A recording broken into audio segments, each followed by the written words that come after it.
مؤتمر اليوم أوراقاً تصب في محوري الأمن والدفاع ومحور الدبلوماسية والسياسة الخارجية. أما الآن فتبدأ الجلسة الثانية من المؤتمر بعنوان الأمن والدفاع، ويترأسها الدكتور علي باكير أستاذ العلاقات الدولية بمركز ابن خلدون للعلوم الإنسانية والاجتماعية. كما نطلب من المشاركين في هذه الجلسة الاستعداد لأخذ صورة جماعية للشاشة. Please be ready for a group picture. And ثم الدكتور علي الكلمة لك بعد ذلك.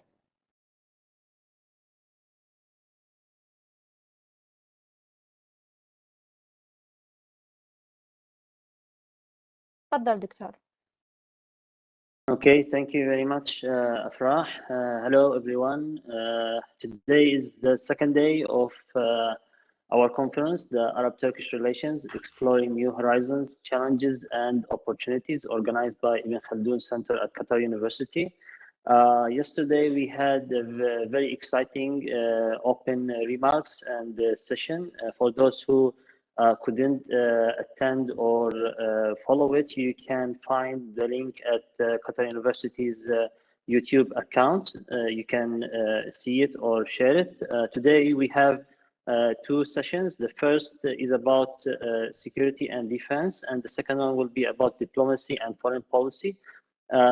In our session today, we have four sharp panelists, and we will discuss issues ranging from Turkey-Qatar relations and Turkey-Libya, and also Turkey's Gaza war. So without further ado, I will introduce the panelists and then we can start.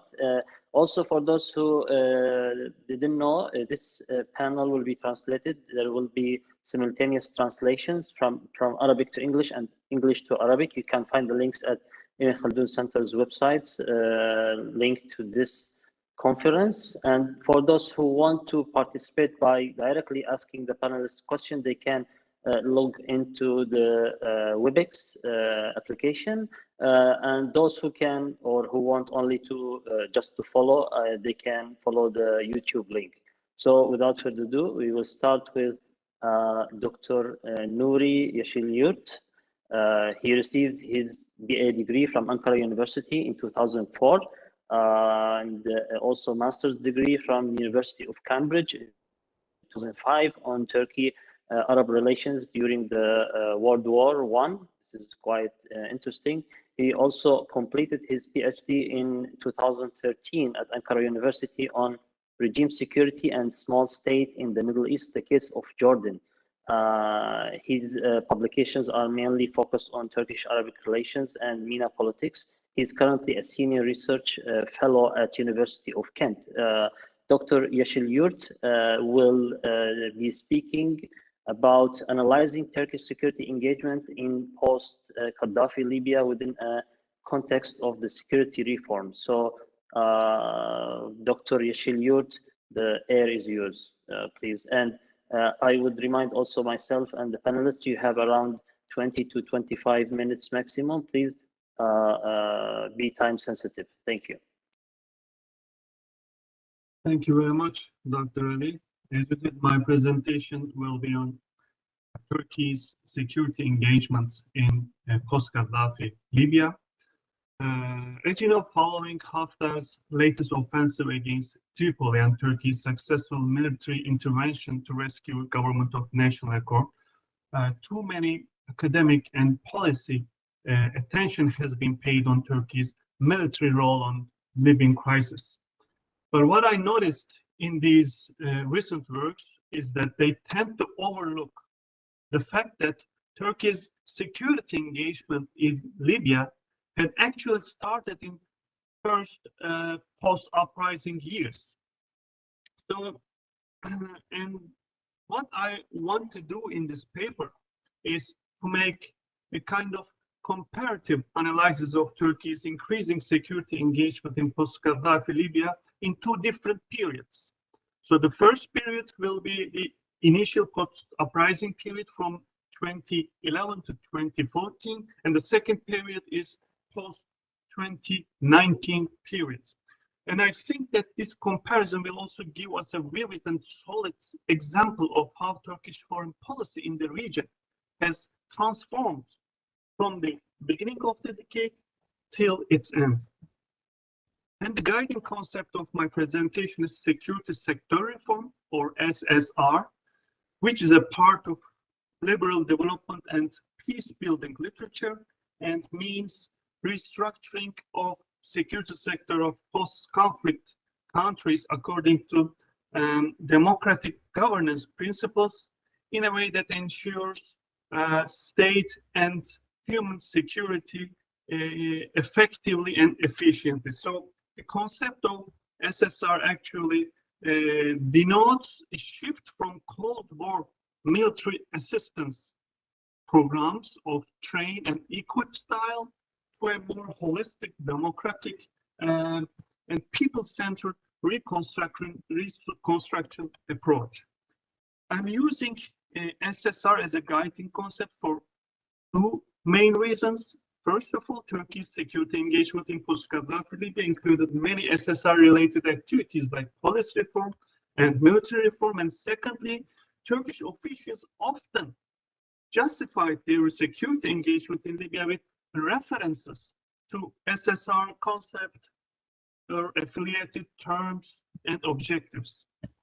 And my presentation is based on an empirical research of Turkish officials' discourses and practices regarding Turkey's security engagements in Libya. And data for this is collected from news, official announcements, official documents like agreements, and parliamentary debates at Turkish Grand National Assembly. And in this comparison of two different periods of engagement, I've aimed to find out if and how a change has occurred in terms of extent and methods of engagement, justification of and motivations behind the engagement, support from domestic opposition, and outcomes in terms of SSR. So let's start with the first period of engagement between 2011 and 2014. As you know, Libyan state and security institutions were already weak during the Qaddafi period and were totally collapsed after the uprising, which toppled Qaddafi regime with the help of international multilateral intervention. And in this period, in this post-uprising period, transition period, Turkey's security engagement was based on two main pillars, I can say. First, police reform, and secondly, military reform. So, as for police reform, Turkey actually held a police training activity in Libya. A memorandum of understanding on police training and capacity building was signed between the authorities of two countries in 2012, and it was a very specific agreement in nature, actually, focused just on police training, and even the training syllabus was attached to the agreement. And based on this agreement, more than 800 Libyan cadets received 31-week-long training in Turkey, in Istanbul. And Turkey also donated police uniforms and vehicles to Libya during this period. As for military training, a memorandum of understanding on military training and cooperation was signed in 2012 as well.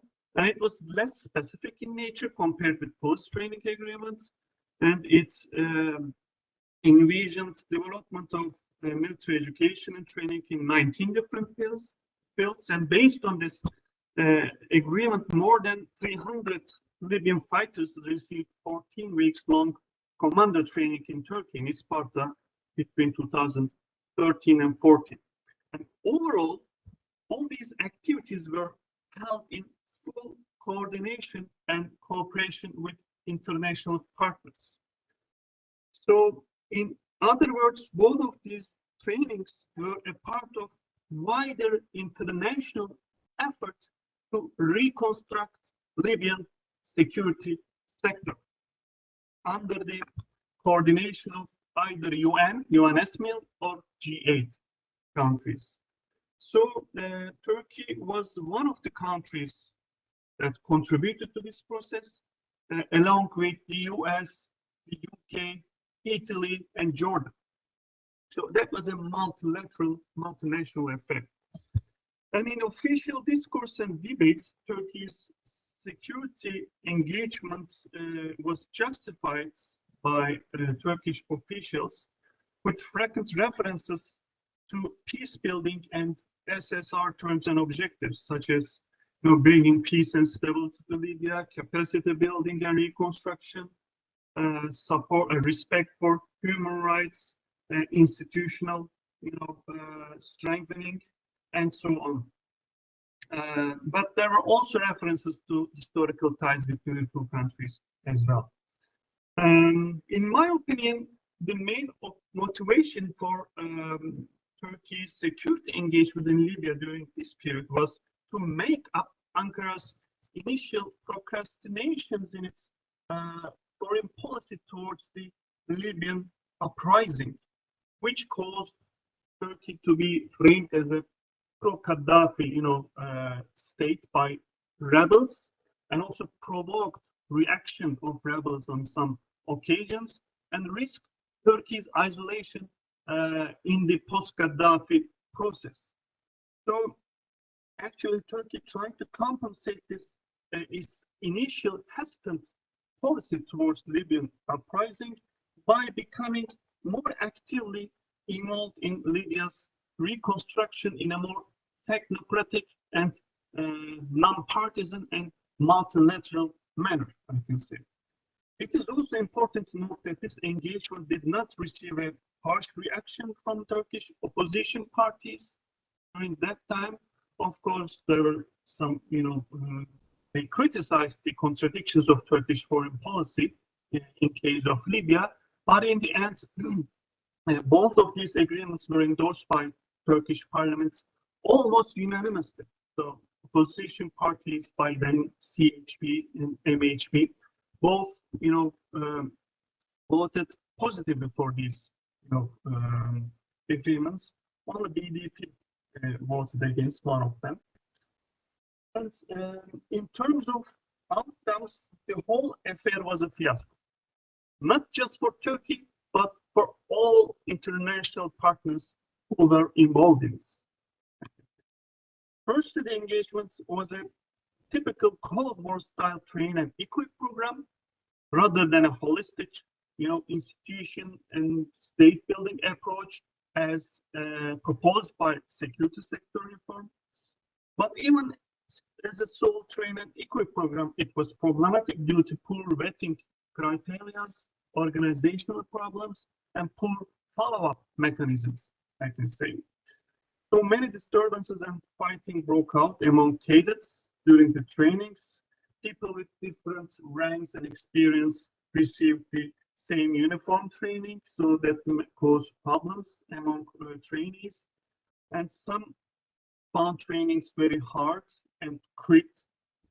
And in the end, those who made it to the end, who graduated and returned to Libya, unfortunately ended up joining the militias because they couldn't find an institutional unit to join, due to the weakness of ongoing weakness of Libyan institutions. So this program or these activities only increased the number of militias in the country. So as the transition process failed in Libya, and a second civil war process started following the 2014 elections, the country was effectively divided into two rival parliaments, governments, military coalitions, one in the east and the other one in the west. And Turkey's security role in Libya diminished accordingly during this period, but it remained to be politically and diplomatically active in the conflict resolution process, I can say. And it became, Turkey became one of the main backers of Tripoli-based governments and parliaments, I mean, first GNC and then Government of National Accord against the Eastern-based House of Representatives, and which is backed of Haftar's Libyan National Army and international actors like Egypt, UAE, and France. But Turkey's second intensive security engagement in Libya took place after Haftar's latest offensive against Tripoli-based government, which also marks the third civil war in Libya, we can say. And this engagement still continues. So this latest security engagement is composed of two closely related dimensions, I can say. First, military direct intervention and security military cooperation. As for military intervention, I can say that it started in May 2019, just 1 month after the launch of Haftar's offensive, with shipments of armed drones and armored vehicles, along with Turkish intelligence officials, followed by sending Syrian fighters to Libya in December, and the presidential bill that allowed deployment of Turkish troops to Libya was accepted in January 2020 in the parliament, and this was followed by massive deployment of sophisticated arms and equipment along with Turkish military advisors. And this intervention actually changed the military balance on the ground and repelled Haftar's offensive, and also made the political track in the Libyan crisis go on. And this military intervention was accompanied with growing military and security cooperation, as I said, and it was based on an upgrade of previous memorandum of understanding on military training cooperation in 2012. So in this memorandum of understanding, which replaced the previous one, the word training was omitted from the title and replaced with security. So it became military and security cooperation agreement, which gives a clue about its widened scope. So indeed, when you take a look at the context of the memorandum of understanding, it is really wide in scope. I mean, it really widened the scope of the cooperation enormously. I think it's unprecedented. The Turkish officials called it a kind of a new generation memorandum of understanding, which makes many maneuvers possible for both countries. But for example, I compared it with the latest memorandum of understanding between Turkey and Qatar, and the one with Libya is much wider in scope. I mean, it's a check. So it included many fields like mutual strategy development, information sharing, cooperation, 9 fields, exchange in personal, material, equipment, information experience in 23 fields, allocation of ground, air, sea vehicles, equipment, allocation, donation, sale, hiring of military, equipment and services, creation of quick reaction force, and so on. So this memorandum of understanding, along with the presidential bill, provided the legal basis of Turkey's latest intervention into the Libyan crisis. And Turkey's training activities based on this memorandum of understanding continued after the ceasefire as well, and more than 3,000 Libyan fighters received training both in Turkey and in Libya, in certain bases and camps and schools. Some of them are receiving basic combat skills training for those who are less experienced, and some of them are receiving expert specialty training like sniper, like underwater offense tactics, like demining, and so on. But overall, unlike the previous period, the security engagement in this period took place in a bilateral fashion, I can say. So it was not a part of an international effort to reconstruct Libyan security structure, but more focused on a bilateral cooperation between Turkey and GNA, and more focused on the forces around GNA and then GNU specifically. And secondly, two of the justifications used by Turkish officials in official debates or documents for this engagement were quite similar with the previous periods. So they were, references to security sector reform concept and terms and objectives and historical ties between the countries. As for SSR, it is argued by officials that these engagement and these activities are aimed at strengthening the institutional capacity of Libya. It will provide peace and stability to the country. It will help Libya to form a kind of democratic, government and a capable army under the civilian oversight, and so on. And also there was an emphasis on need to, create a space for political, talks to continue in Libya, and this intervention will make it possible. But unlike the previous periods, this time Turkish officials were more straightforward about Turkey's real intentions behind these security engagements, by making references to Turkey's geopolitical and geoeconomic interests in the region and need to protect these interests on forward bases such as Libya. And I think this explains the main motivation behind this engagement during this period. So in this context, Turkey's interest in Eastern Mediterranean energy puzzle was highlighted by government officials and AKP and MHP deputies, I can say, and role of Libya in this puzzle, in this struggle, in giving Turkey an upper hand against its regional rivals like Egypt, Greece, and Cyprus. And Turkish contractors' business interest in Libya was also highlighted. Turkey's interest in Libyan oil industry is also underlined by AKP and MHP, or I can say, pro-government MPs, deputies during the debates.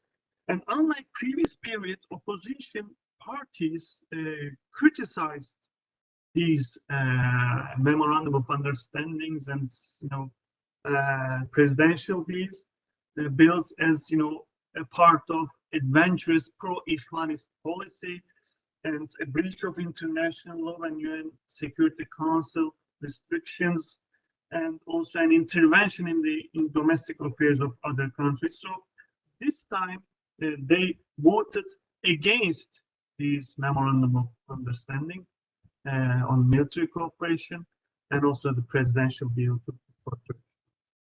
As for the 5 minutes left, Dr. Shalier. Okay, I'm concluding. As for outcomes, Turkey's engagement was successful in terms of bringing a military balance to the conflict and stopping Haftar's offensive, making a political track possible, and gaining a strategic foothold in North Africa against its regional rivals. But in terms of SSR, I cannot say the same, because deployment of more arms, more equipment, foreign forces, and Syrian fighters only complicate the already fragmented and penetrated nature of Libyan security sector, and ongoing training activities seems like Cold War style training and equip activities, and may end up training even more militias in the absence of strong Libyan institutions. And I think what Libya needs is a holistic SSR focusing on institutional norm building with full international support and accompanying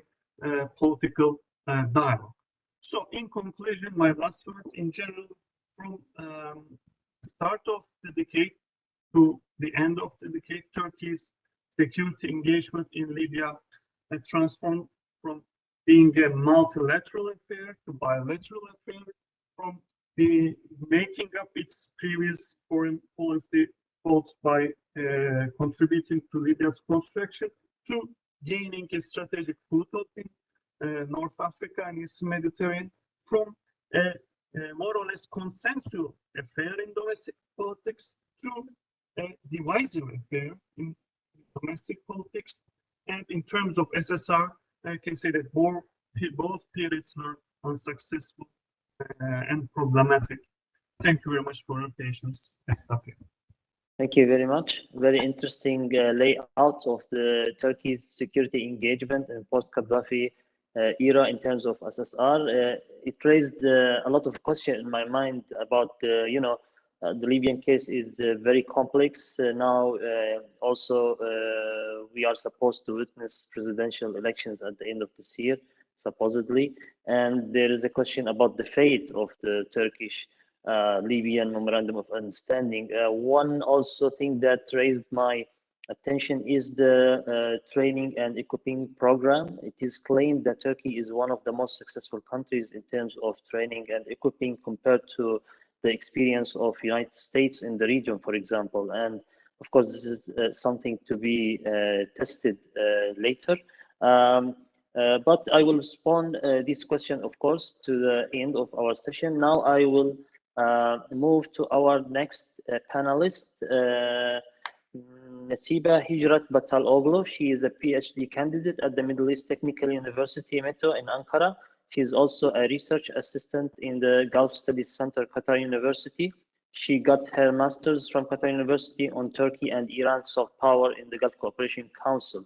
Her research interests are international relations of the Gulf monarchies, Turkey-GCC relations, and the identity and foreign policy nexus in the Gulf. Ms. Nasiba will be speaking on ideational factors in Turkey's alignment with Qatar and its impact on regional security. Please, the air is yours, and also you have 20 to 25 minutes. Okay, thank you for giving me this opportunity. It's a really pleasure to be here today. My presentation is uploading now. If you allow me for a few seconds, I'll start. Okay. Today, I will try to put some inputs about the ideational factors in Turkey's alignment with Qatar and their impact on regional security. So, as we all observed, the followers of Turkish politics or the Gulf politics, Turkey and Qatar has developed exceptionally cordial relations and aligned their foreign policies on many regional issues and also in their bilateral relations. When the Gulf crisis erupted in 2017, despite the risk of incurring material losses and sacrificing relations with the blockading countries, most notably the Saudi Arabia and the United Arab Emirates, Turkey quickly came to the support of Qatar, alleviating its physical and political isolation. This poses a puzzle to the analysts from some point. So here is the argument that this highlights how ideational elements and norms, alongside with the material considerations, of course, play a crucial role in Turkey's foreign policy towards Qatar, with wider implications for the regional security and interest in new disputes. So in this study, I try to incorporate a national role conceptions framework and the ideational dimensions of the Turkey's foreign policy towards Qatar are especially evident when looking at Turkish national role conceptions as reflected in Ankara's official discourse under the rule of the Justice and Development Party. So the first step to inquire on this topic was to make a literature review of the most recent articles, and I came across four groups of explanations, and the first group was on the geopolitics and the distribution of power since the Arab uprisings, and this is one of the most dominant discourses on Gulf relations, Turkey-Gulf relations, and the Gulf external relations. The second group of explanation was focusing on the economic imperatives as the most important or the main driver of the Turkey's alignment with Qatar. And the third group was a mix of path dependency explanation and the pragmatism that argues brought together these two countries. The fourth group of explanation mentions ideational elements. But the problem here lies in the fact that those articles only implicitly mention, and it stands that there is a lack of explanation or further deep understanding of what are those ideational elements in the bilateral relations. So, for example, from a recent article written by Mustafa Cüneyt Özşahin, mentioned that Qatar and Turkey over the last 2 decades have brought about a converging foreign policy orientation shaped around shared values and common visions based on their ideas and identities.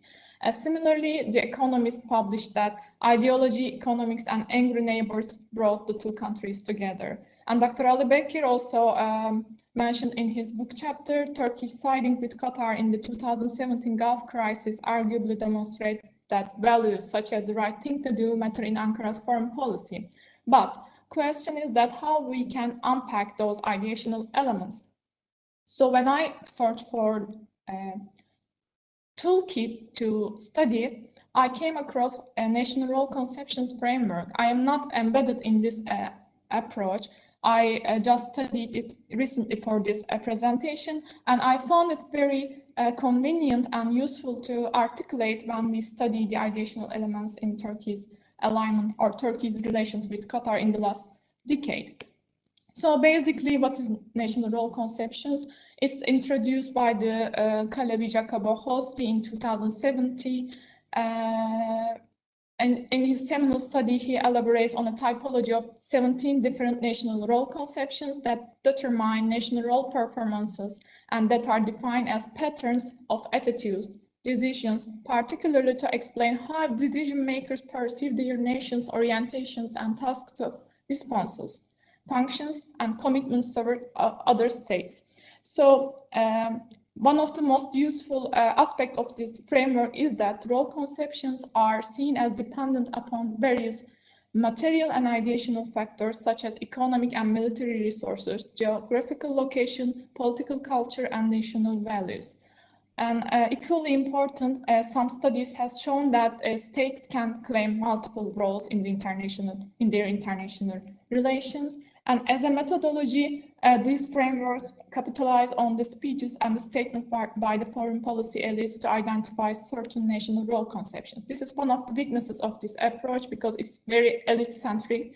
But so far as I followed, most of the examples uses this methodology. So, why I choose national role conceptions framework? First of all, it can build a bridge between foreign policy analysis and international relations in explaining and understanding the interaction between agent and structure, one of the most puzzling dilemma in international relations. And it incorporates both ideational and material elements, so we don't have to choose between the two, so we can consider both of them at the same time. And it enables the researchers to move across different levels of analysis, as both domestic and external environments shape national role conceptions. National role conceptions are not static nor frozen in time. They can evolve, they can multiply, they can change. So how transitions to new directions in the foreign policy of a given country may alter national role conceptions of the ruling elite. And finally, perhaps the most importantly, we can locate this framework within the recent talks in the global IR, as it gives a voice to the regional, the local, the other, the non-Western. So it can enable us to treat the non-Western in their own terms. So for this study, I used the speeches and the writings of the policymaking elites as the primary sources, and they analyzed through qualitative content analysis without any specific statistical analysis. So I basically collect speeches in the Turkish media, statements on the official website of the Presidency of the Turkish Republic and the Turkish Ministry of Foreign Affairs. They have been categorized and translated if needed. And I also, unfortunately, very low number, but I conducted 2 semi-structured interviews, online interviews. So if we go to the Turkey's national role conceptions that plays a role in its alignment with Qatar or its relations with Qatar in the last decade. The first national role conception is the regional leader. And according to the Holstein's definition, this refers to the duties or special responsibilities that a government perceives for itself in its relations to state in a particular region. And for Turkey, reference to this geographical uniqueness, history, imperial legacy, norms, values, domestic factors, as well as economic strength, military capabilities, and other material sources all indicate that Turkey perceives itself as a natural regional leader in the Middle East. I haven't put some long translations here, but if you allow me, I will read some of the sentences of the ruling elite to support this view. For example, in 2012, former Prime Minister Davutoğlu says, "Today, Turkey has consolidated its economy and liberalized its political system. No longer driven by the fear of internal problems thanks to the expanded scope of the basic freedoms, Turkey now is more self-confident about its international position and is trusted by its neighbors and the international community." Similarly, in 2015, when President Erdogan visited Qatar University, he said that with its historical and geographical features, Turkey stands at the crossroads of multiple fault lines. We try to stand firm for our friends and brothers in the region alongside with our own security and future. We have never considered and we will never consider Qatar's stability and security separate from our own.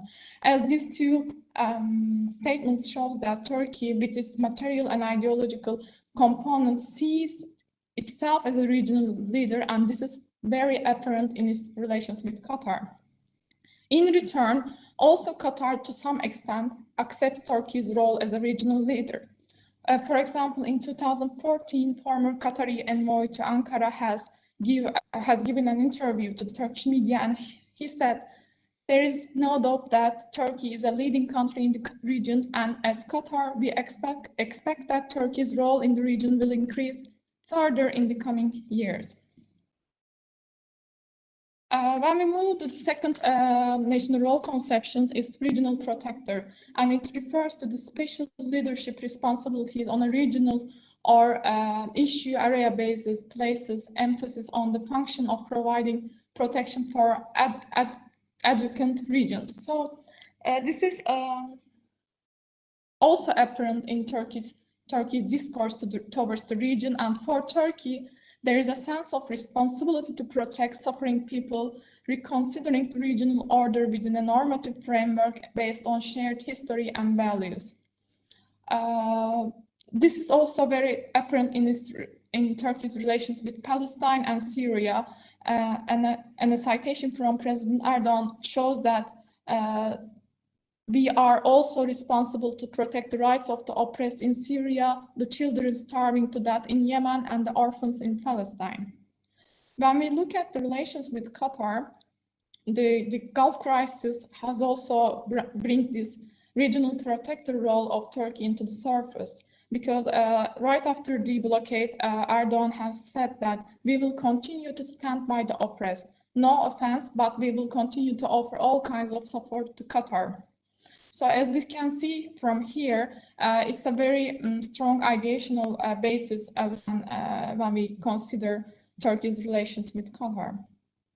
Also, we can argue that this regional protector, or protecting the oppressed people, also shared by the Qatar as a national role conceptions. In this paper, I haven't delved into Qatar's own national role conceptions, but we can see some of the converging roles in the international or the regional politics between the two states, and this is most obvious when the relations with the Muslim Brotherhood after the Arab uprisings happened, as Qatar shared the same role, and Qatar's emir said that Qatar will remain always a safe haven for the oppressed.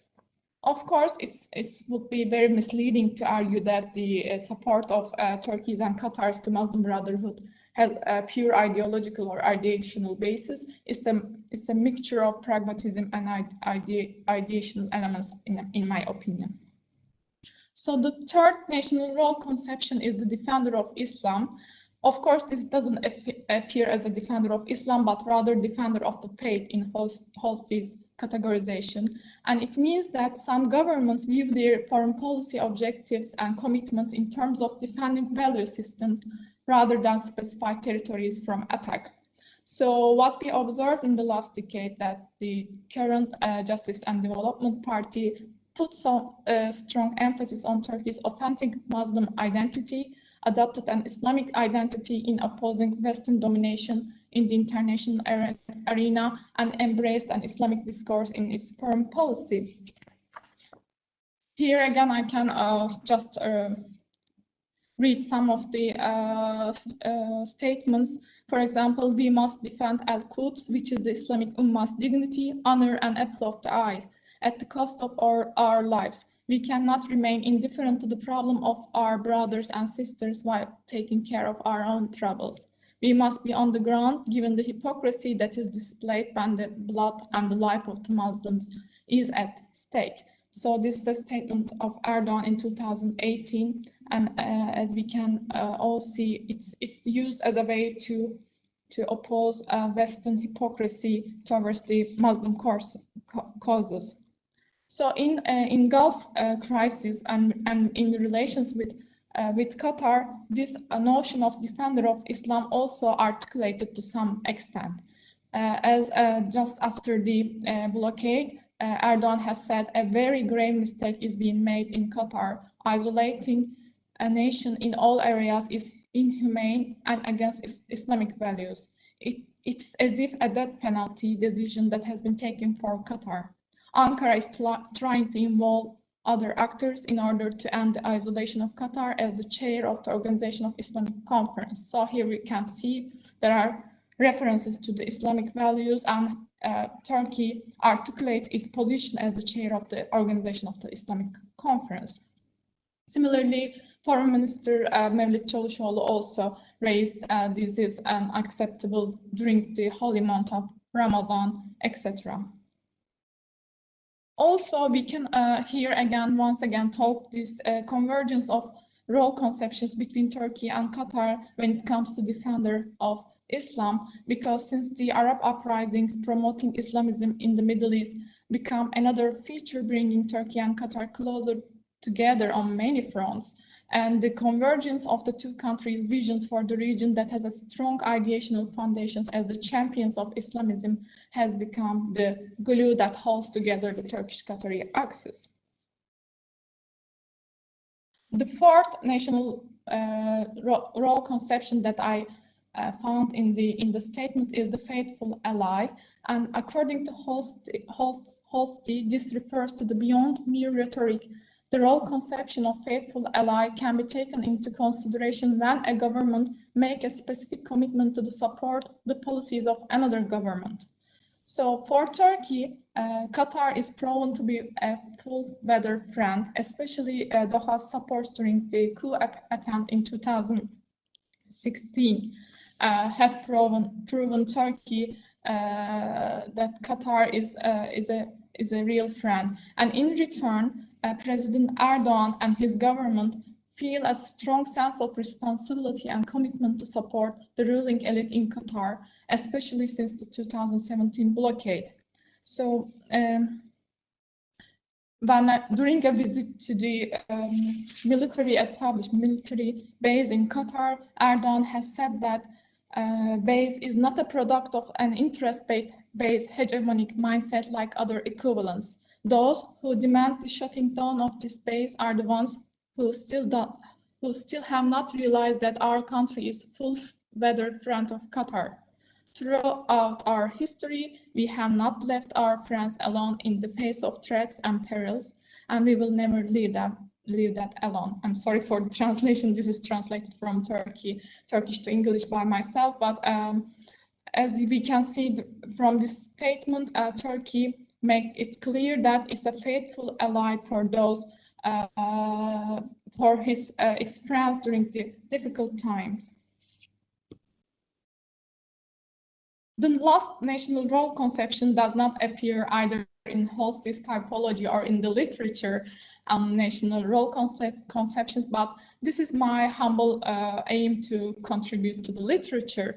So this 3R role conception came after reading those regional developments and the relations between the two countries. And if I may to define it refers to seeking autonomy vis-a-vis great powers, that is resisting, rejecting the current power structure in international relations, and supporting groups in their political demands in the Middle East. This is reconstituting. Appears to be some characteristics of these role conceptions. So Erdogan's famous claim that the world is bigger than 5 in criticizing the United Nations Security Council structure as the only binding authority is a clear expression of Turkey's resisting, rejecting, reconstituting actor role in its relations with Middle East and also with the Qatar. Also, we can talk about a convergence on this role between Turkey and Qatar again, because Qatari Emir also raised similar issues during its speeches, and he said that during 2016 a speech at the United Nations General Assembly, it is no longer possible to ignore the weaknesses of the United Nations legal and institutional systems and its inability in many cases to apply standards of justice and fairness. Also, we can argue that Qatar appeared as a resisting, rejecting, reconstituting actor in the post-Arab uprisings era, or even before that, because it ambitiously resists Saudi Arabia's hegemony in the Gulf, and it's rejected the bandwagoning with Riyadh and capitalized on the social movements or the social upheavals in the region. Sorry. So the question appears then, what are all this related to the regional security and what are those implications? So before moving to that, I argue in this paper that Turkey's roles as a regional leader, regional protector, defender of Islam, faithful ally, and rejecting, resisting, reconstituting actor in its alignment with Qatar and the regional affairs likely to continue unless there is a significant shift in domestic, international, economic, material, military components.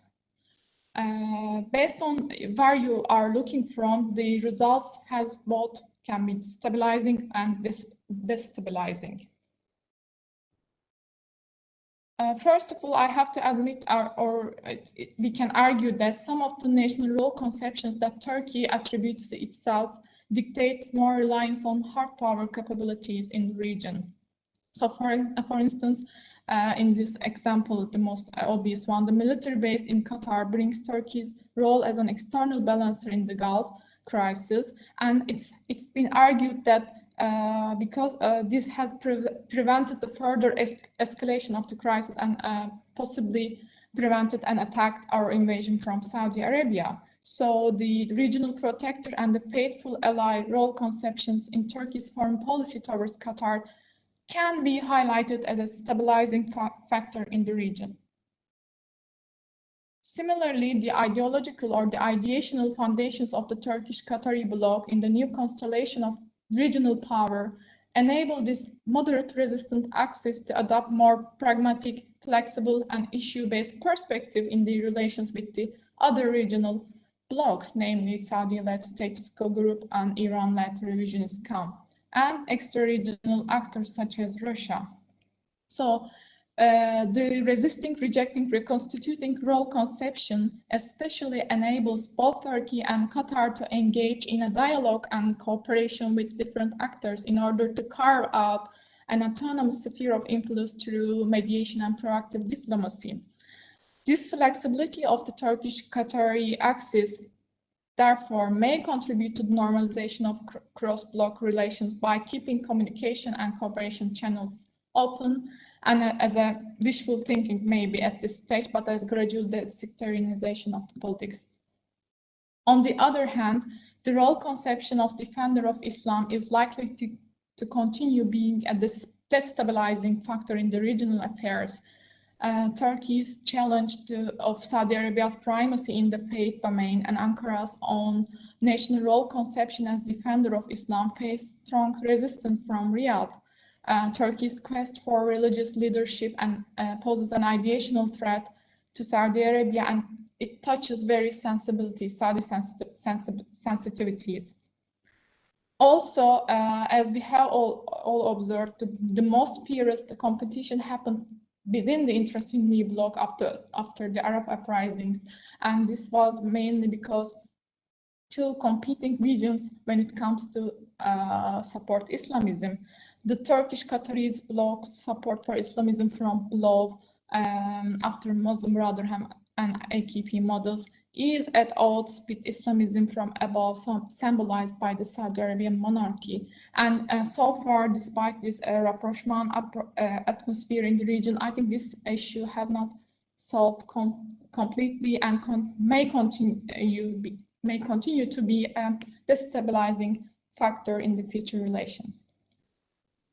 In conclusion, very 3 minutes. Yes. This is the last Good timing. slide.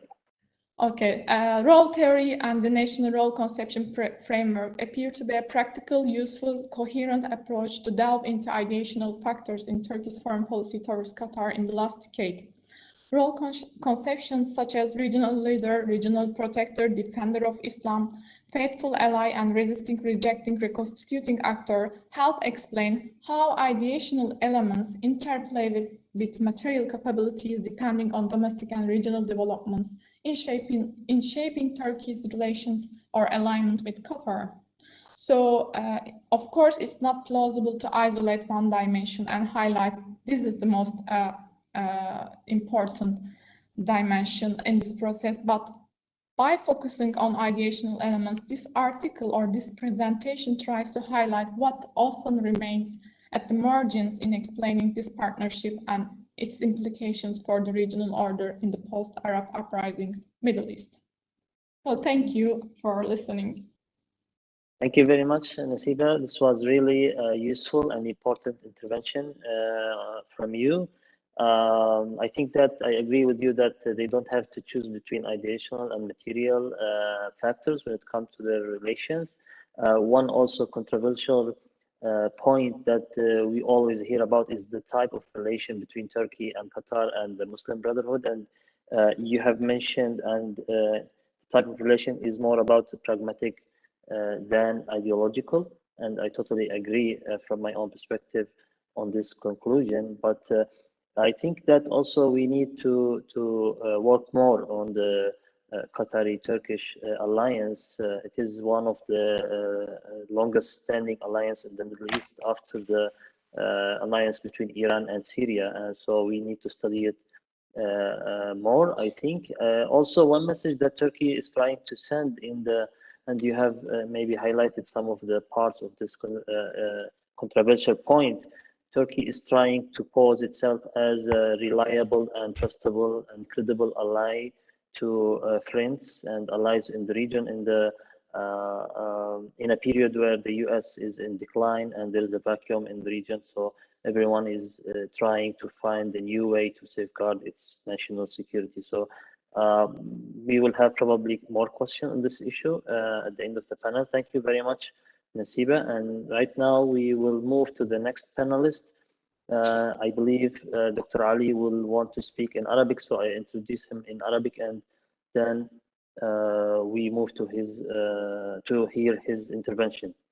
Doctor, those who hear us, they can also shift into the simultaneous translation link on YouTube. دكتور علي أبو رزق حاصل على درجة الدكتوراه في العلاقات الدولية من جامعة يلدرين بايزيد في أنقرة، ومتخصص في دراسات الشرق أوسطية. يركز على أسباب فشل التحول الديمقراطي في العالم العربي وعلاقات الملكيات العربية بالثورات. الدكتور مهتم بدراسة العلاقات العربية التركية وخاصة العلاقات المصرية التركية. هو له عدة طبعا أبحاث، من بينها العلاقات العربية الإيرانية، علاقات طهران مع مجموعات في العالم العربي كحماس، حزب الله، الحوثيين والميليشيات الشيعية. سيحدثنا الآن في ورقته عن حرب غزة 2021 حدود السياسة الخارجية التركية الداعمة للقضية الفلسطينية. تفضل دكتور علي، معك أيضا حوالي 20 إلى 25 دقيقة. شكرا دكتور علي، شكر جزيل لجامعة قطر ولمركز ابن خلدون للدراسات على هذا الموضوع القيم حقيقة. سأتناول كما ذكر الدكتور علي حرب غزة 2021 وحدود السياسة الخارجية التركية الداعمة للقضية الفلسطينية.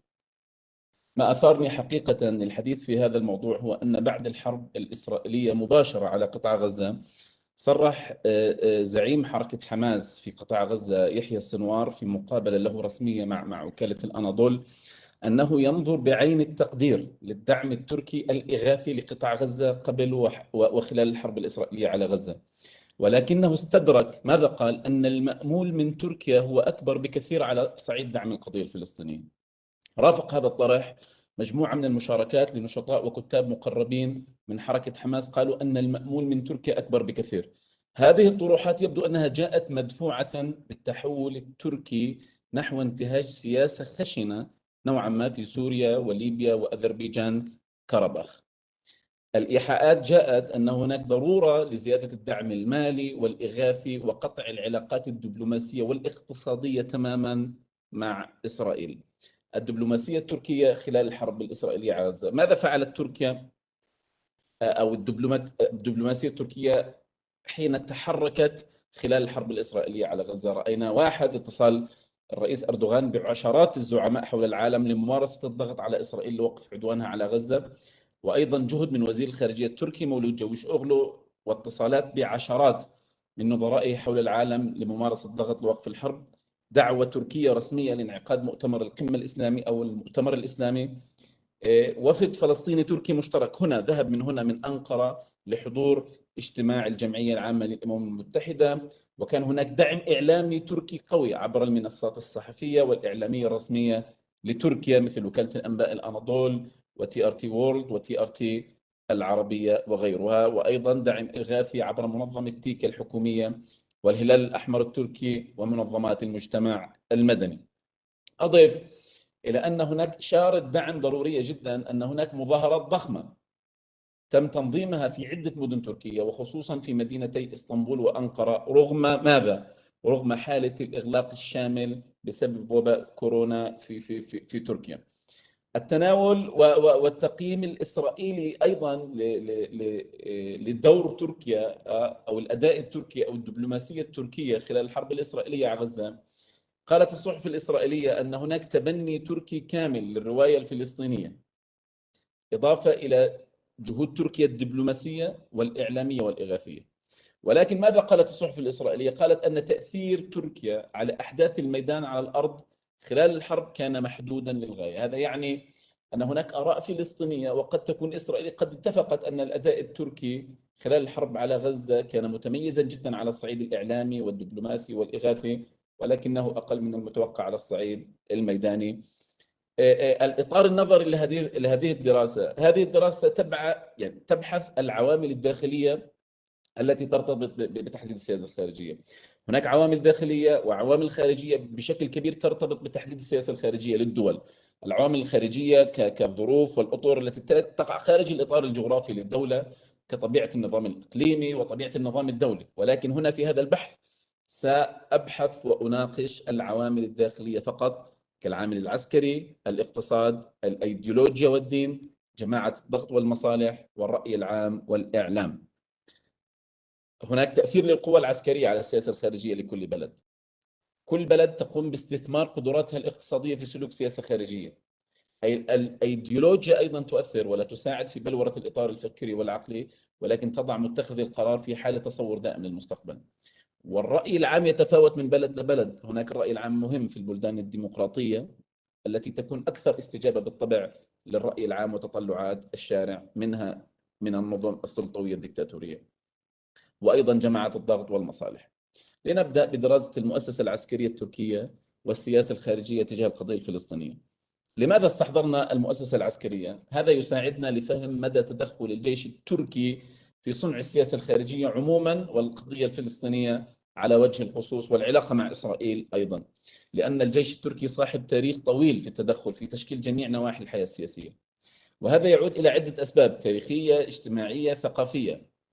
دور الجيش التركي في السياسة الخارجية كان واضح وفعال في عدة حقب زمنية: 1919 1923 1960 و70 و71 و80. كانت المؤسسة العسكرية في تركيا الضامن الرئيس للحفاظ على علاقة قوية مع إسرائيل كأول دولة مسلمة تعترف بالاحتلال أو بدولة إسرائيل وتقيم علاقات رسمية معه. وأيضا أدى تفاقم الأزمة الكردية وهجمات حزب العمال الكردستاني في عام 1984 وما بعد إلى انخراط الجيش بشكل أكبر في مكافحة التمرد، مما مكن الجيش التركي من الحصول على شرعية أكبر للتدخل في صناعة السياسة الخارجية التركية. وأوج هذا التدخل كان في الحكومة الائتلافية التي جمعت حزب الرفاه بقيادة أربكان والطريق القويم بقيادة تنسو تشيلر في العام 1996 1997. وكان هذا التدخل مباشرة، التدخل في السياسة الخارجية يهدف بشكل كبير لحماية العلاقة مع إسرائيل والضغط للالتزام بالاتفاقات الموقعة معها. المؤسسة العسكرية التركية في عهد العدالة والتنمية حاول حزب العدالة والتنمية المحافظة على علاقات في أول 7 سنوات على الأقل، على علاقات متوازنة مع الجانبين الإسرائيلي والفلسطيني، رغم أن منحى العلاقات كان يميل أكثر نحو العلاقات العربية وفي مقدمتها القضية الفلسطينية. كان يعني الجيش أقاطعك دكتور علي هنا دقيقة فقط لو سمحت، حتى طبعا. أذكر أن هناك الترجمة الآن أيضا لمن هو في داخل الويبكس يستطيع أن يراها في مربع الشات بوكس، يوجد رابط تستطيع أن ترى simultaneous translation.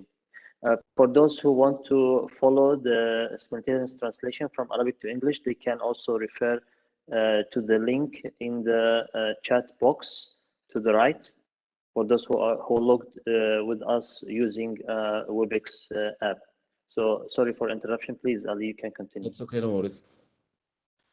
كان كما ذكرت للجيش التركي دور كبير في الحفاظ على حالة التوازن في العلاقة مع إسرائيل حتى لا تصل الأمور إلى مرحلة الجمود الدبلوماسي أو القطيعة. مثلا الزيارة الأولى التي قام بها رئيس الوزراء آنذاك رجب طيب أردوغان إلى إسرائيل كانت لغرض عسكري لتحقيق أهداف عسكرية، وهي تحديث أكثر من 30 طائرة تابعة للجيش التركي في 2008. وهذا تاريخ مهم جدا، وهو تاريخ أول تراجع لدور المؤسسة العسكرية في الحياة السياسية التركية، والذي بدأ مع ما يعرف بقضية منظمة إرجينكون. هذا الحدث ساهم بشكل ممكننا أن نقول أنه أذن ببداية تقليم أظافر الجيش التركي في الحياة السياسية، التي تلتها حادثة مؤتمر دافوس. مكنت أردوغان من الحديث بحرية في مؤتمر دافوس، والذي أعطاه شرعية كبيرة داخليا وخارجيا، والتصعيد بعد أزمة مرمرة. ولكن بعد أزمة مرمرة هنا نقطة مهمة جدا نلاحظها، أنه بعد مقتل 9 أتراك مواطنين أتراك لم يطرد السفير الإسرائيلي من تركيا إلا بعد عام كامل بعد تقرير بالمر، وهذا سنتحدث عنه لاحقا لماذا جاء هذا بعد عام.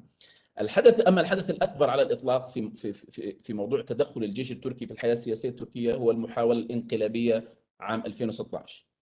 وهنا كانت السياسة الخارجية وفي مقدمتها العلاقة مع إسرائيل والقضية الفلسطينية أحد أهم الأسباب التي أدت إلى هذه المحاولة الانقلابية.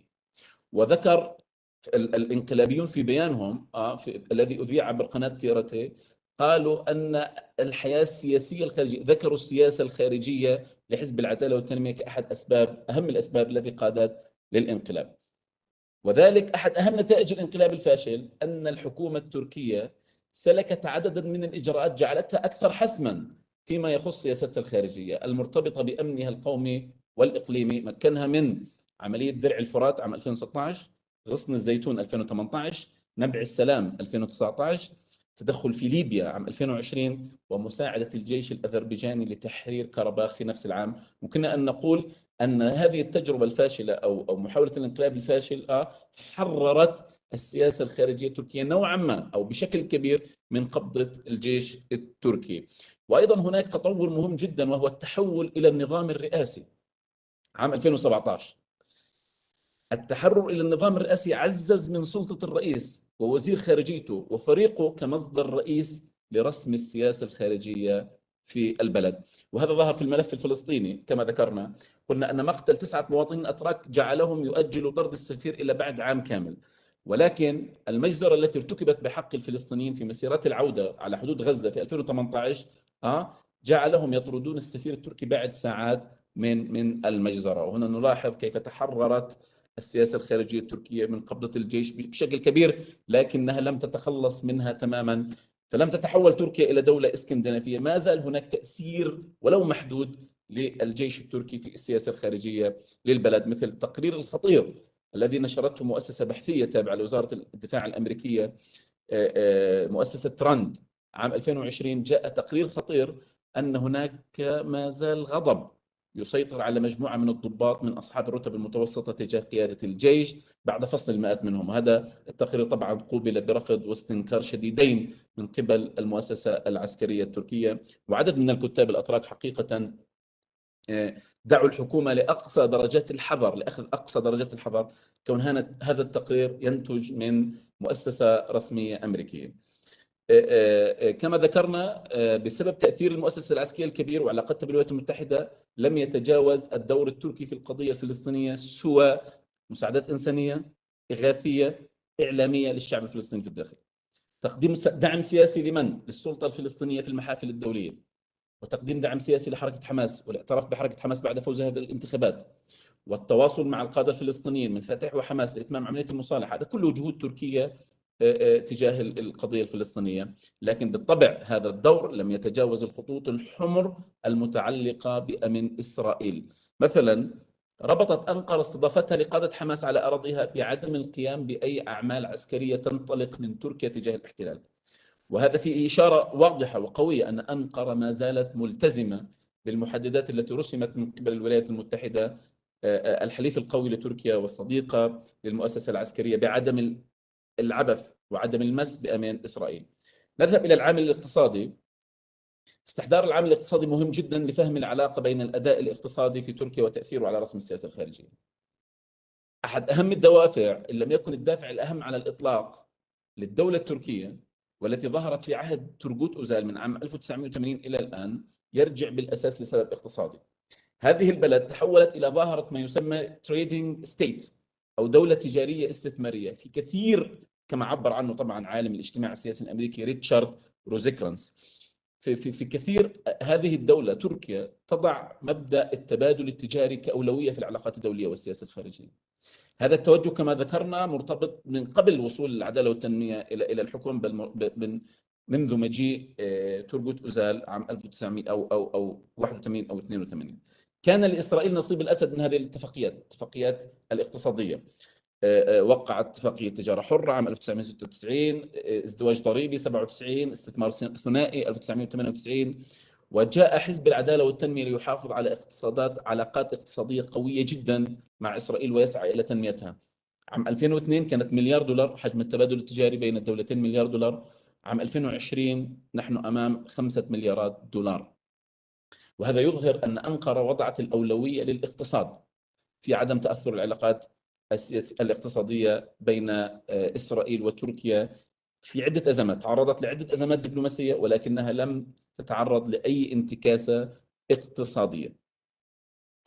مثلا فيما يخص التحسن الاقتصادي الذي حصلت عليه تركيا أو تحسنت فيه اقتصاد تركيا منذ مجيء العدالة والتنمية إلى الحكم، هذا الجانب الاقتصادي فيما يتعلق بفلسطين وفيما يتعلق بالقضية الفلسطينية. قلنا أنه فيما يتعلق بالعلاقة مع إسرائيل حافظت تركيا على علاقات اقتصادية متينة مع إسرائيل وطورتها في حزب فترة رئاسة حزب العدالة والتنمية وصوله إلى الحكم. لكن هناك دعم اقتصادي بسبب التأثر بالعامل الاقتصادي والتطور الاقتصادي الذي شهدته البلاد منذ عام 2005 بعد 3 سنوات من وصول حزب العدالة والتنمية إلى الحكم، وهذا كان أول دعم اقتصادي من تركيا لفلسطين، أول دعم مالي من تركيا لفلسطين. الحضور التركي في المنطقة وخصوصا في القضية الفلسطينية يرتبط بشكل وثيق بملف المساعدات الرسمية والإغاثية. الدعم الاقتصادي لفلسطين والقضية الفلسطينية لا يهم تركيا على الصعيد الإقليمي فحسب، ولكن يطور أو يحسن من صورة تركيا على المستوى الدولي. وهذا ما دفع تركيا بشكل كبير للمشاركة في مؤتمر باريس الاقتصادي عام 2007 وقرارها بدعم السلطة بمبلغ 150 مليون دولار. أيضا مؤسسة تيكا التركية قدمت مساعدات من 10 مليون دولار عام 2006 للقضية الفلسطينية أو للشعب الفلسطيني إلى 48 مليون دولار في 2009. هذا الرقم تجاوز 50 مليون دولار في 2012. هذه الأرقام شهدت انخفاضا ملحوظا عام 2018 بسبب الأزمة الاقتصادية التي عانت منها البلاد، ولكن ارتفعت جديدا إلى 38 مليون دولار عام 2019. أنا أتحدث عن المساعدات الحكومية فقط عبر الهلال الأحمر التركي ومؤسسة تيكا والمساعدات الرسمية للسلطة الفلسطينية. ولكن يظهر أن الأزمة المالية الخانقة التي عانت منها البلاد عام 2018 لم تؤثر بشكل كبير على الدعم المتواصل للشعب الفلسطيني، حتى أن هذه الأزمة جاءت في وقت حساس بالنسبة للحكومة التركية، مما يدفع صانع القرار في تركيا إلى تجنب المناورة في مجال العلاقات الاقتصادية مع دولة شريكة تجاريا مثل إسرائيل، ويجعل القيادة التركية والإدارة التركية تفكر 1000 مرة قبل أن تتخذ قرار لقطع العلاقات الاقتصادية مع إسرائيل. أما الأمر الثالث وهي الهوية والإيديولوجية وتأثيرها في السياسة الخارجية التركية. كما هو معروف، الهوية التركية مرت من عصبية سلطانية تحت الخلافة العثمانية إلى دولة تقليدية، ثم إلى اكتسابها معنى الوطن والأمة تحت تأثير الفلسفة الواردة من فرنسا وألمانيا نهاية أيام الدولة العثمانية. كما ذكرنا، وصول تورغوت أوزال إلى الحكم بعد في فترة الثمانينات واصطدام العلمانية الحاكمة في تركيا بمجموعة من المسائل التي فشلت في حلها مع الغرب، كمثل الأزمة القبرصية وموضوع الانضمام للاتحاد الأوروبي والدعم الغربي الغير محدود لحزب العمال الكردستاني، جعل هناك تركيا تتخذ مجموعة من القرارات لدعم القضية الفلسطينية وتصالح تركيا مع إرثها الكمال العلماني. ماذا تبنى أوزال للعودة إلى هذه الهوية والعودة إلى هذه الإيديولوجية؟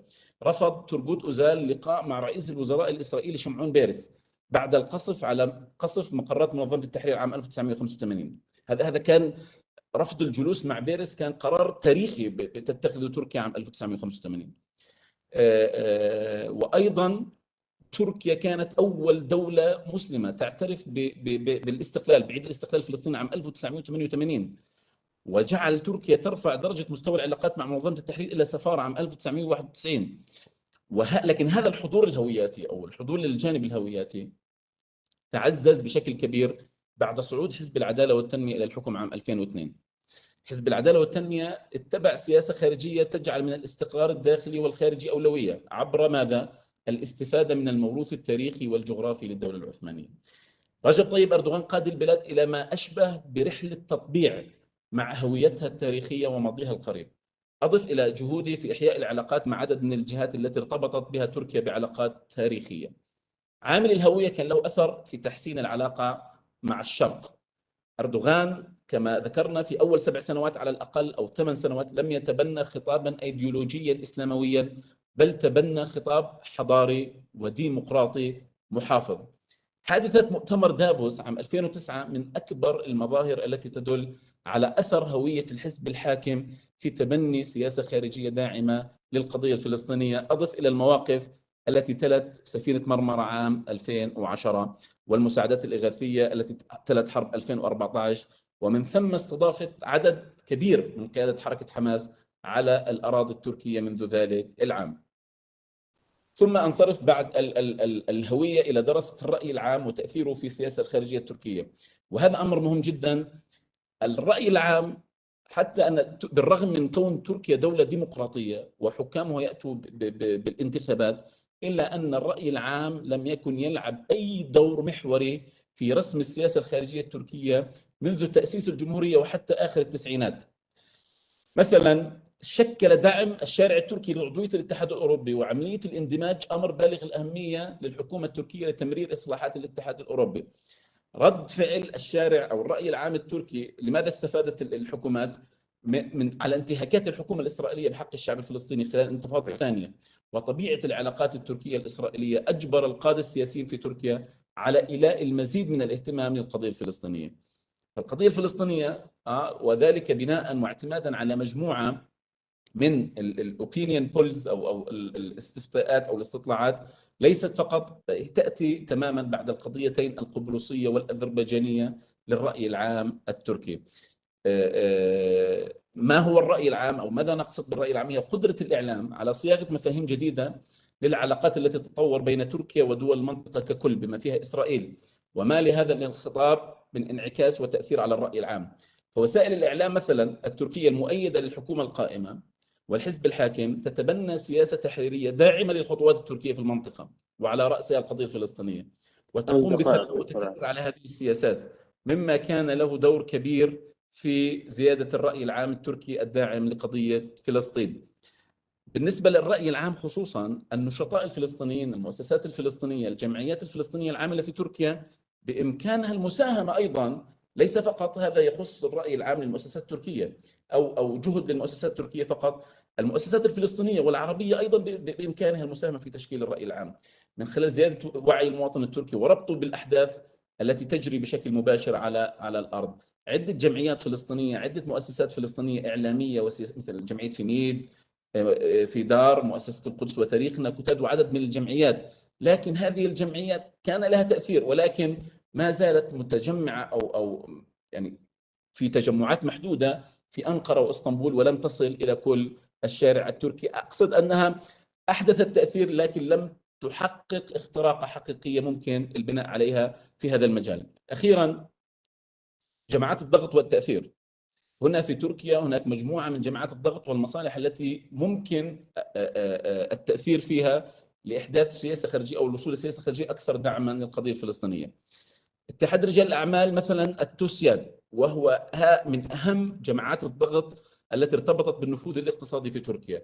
الفلسطينيون مثلا في هذا البلد منذ عدة عقود لم يستطيعوا أن يحققوا اختراقا في العلاقة مع التوسياد بسبب وجود عدد من رجال الأعمال اليهود والذين لهم ارتباطات بمصالح الغرب أكثر من ذلك. الاقتصاد يمثل أو يعتبر الحلبة الأكثر تنافسية بين الجهات العلمانية والمحافظة في تركيا، لذلك وجدنا إنشاء الموسياد في بداية التسعينات، والذي حاول الفلسطينيون ونسجوا علاقات مهمة جدا مع الموسياد في هذا البلد. وأيضا ليس فقط التوسياد والموسياد، هناك النقابات العمالية كقوة ضغط مهمة تلعب دور مهم في صنع القرار السياسي في تركيا الداخلي منه والخارجي. عندنا مامورسان وعندنا هكش، هاتان مثلا على سبيل المثال المنظمتان أو النقابتان تحتويان على ملايين من الموظفين والعمال، وباستطاعتهم الحشد لدعم القضية الفلسطينية والتعريف بالقضية الفلسطينية. وهناك أيضا مؤسسات وقفية تتصدر للعمل المجتمعي والمدني والتضامن والرياضة في تركيا. وهنا نقطة مهمة وهي الجماعات الدعوية الإصلاحية، والتي الفلسطينيون المتواجدون هنا بحاجة إلى نسج خطوط ونسج علاقات مهمة معها، مثل جماعة السليمانيون ويزيد عدد أعضائها عن 2,000,000 عضو من مختلف أنحاء البلاد، وجماعة النور المتأثرة بالشيخ بديع الزمان النورسي، وجماعة إسماعيل أغا، وجماعة آرنكوي المتألفة من آلاف التجار ورجال الأعمال في البلاد، وجماعة المنزل النقشبندية التي يقدر عددها بالملايين، والتي خرج من عباءتها محسن يزجو أوغلو وتركش أرسلان وعدد من السياسيين الأتراك الكبار. الخاتمة، يمكن القول أن فيما يخص دعم تركيا لفلسطين والقضية الفلسطينية يبرز عاملان مهمان، وهما المؤسسة العسكرية والجانب الاقتصادي. تاريخيا كان حضور الجيش التركي القوي في السياسة الداخلية ينعكس بشكل كبير وواضح على علاقة تركيا وقربها من الفلسطينيين وبعدها عن الإسرائيليين. كلما حدث تراجع في دور المؤسسة العسكرية كان على حساب العلاقة مع الإسرائيليين ولصالح القضية الفلسطينية. لكن رغم تراجع دور الجيش التركي في السياسة التركية منذ الانقلاب عام 2016، انقلاب الفاشل، والذي مكن حزب العدالة والتنمية من قيام بتبني توجهات خشنة في سياستها الخارجية، إلا أن تركيا لم تتحول إلى دولة اسكندنافية فيما يتعلق بدور الجيش والمؤسسة العسكرية.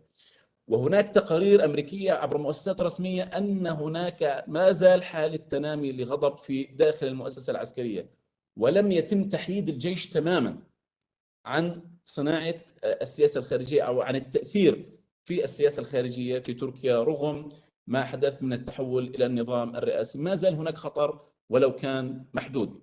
بالنسبة للاقتصاد، تنامي التبادل التجاري بين تركيا وإسرائيل ووصوله إلى أرقام غير مسبوقة 5 مليارات دولارات جاء في وقت تركيا تعاني من آثار أزمة اقتصادية منذ عام 2018 حتى الآن، مما يدفع صانع القرار في تركيا إلى التأني، صانع القرار وراسم السياسة الخارجية إلى التأني قبل قطع أي علاقة، والتفكير مليا قبل الذهاب إلى قطع أي علاقة اقتصادية مع إسرائيل. وهذا كما ذكرنا دكتور علي. أهمها. دقيقة دكتور علي. تفضل، لأنه تجاوزنا أصلا الوقت 5 دقائق. تفضل. تمام. أخيرا آخر شيء، هناك عامليان داخليان من الممكن المناورة فيهما فلسطينيا وعربيا، وهو تشبيك علاقات مع المؤسسات التركية الإعلامية والنخبوية، وأيضا نسج علاقات قوية مع مجموعات الضغط التركي، أضف إلى نسج علاقات مع المؤسسات الوقفية والدعوية الدينية. هذا من الممكن أن يتحقق عبر عمل منظم من خطوات مرحلية واستراتيجية. أقول أن هناك دعم تركي قوي وكبير للقضية الفلسطينية، ولكن بحاجة إلى إدارة وتوجيه فعال حتى نصل إلى وصول واستثمار سياسي أكبر في هذا الدعم. وشكرا جزيلا. شكرا جزيلا لك. طبعا العلاقة التركية الإسرائيلية علاقة جدلية، وما أشرت إليه بخصوص نجاح الطرفين في إبعاد التعاملات الاقتصادية عن التذبذب السياسي كان أمرا واضحا خلال السنوات القليلة الماضية. هذا الأمر طبعا يثير بعض التساؤلات حول مدى إمكانية استغلال هذه العلاقات الاقتصادية أو ربما المصالح الاقتصادية على سبيل المثال شرق البحر المتوسط في إعادة تطبيع العلاقات بين الطرفين، أو ربما المساهمة أيضا في إصلاح العلاقة الإسرائيلية الفلسطينية. على كل حال التركية الإسرائيلية. أنتقل حتى لا أضيع الوقت، أنتقل سريعا إلى المتحدث التالي دكتور بدر الدين السيام. أوكي. Badruddin Siam holds Masters of Strategic and Defense Studies from University of Malaya, Malaysia.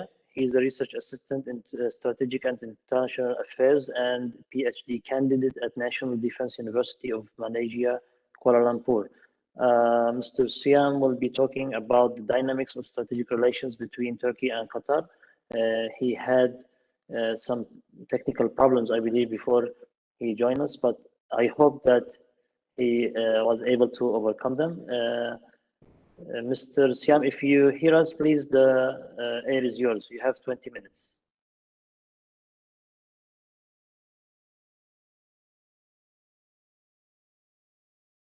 We cannot hear you. شكرا جزيلا. اوكي انا ميوت. اوكي انا ميوت. شكرا جزيلا دكتور علي، وما اعذر على الخلل الفني. Sorry, just a minute. You want to speak in Arabic, right? Yes, Arabic. Okay, let me tell the audience, for those who want to listen to the simultaneous translation, you can find the link in the chat box if you are logging to our event through Webex, and also there is simultaneous translation links on YouTube on our webpage, Ibn Khaldun Center in Qatar University website.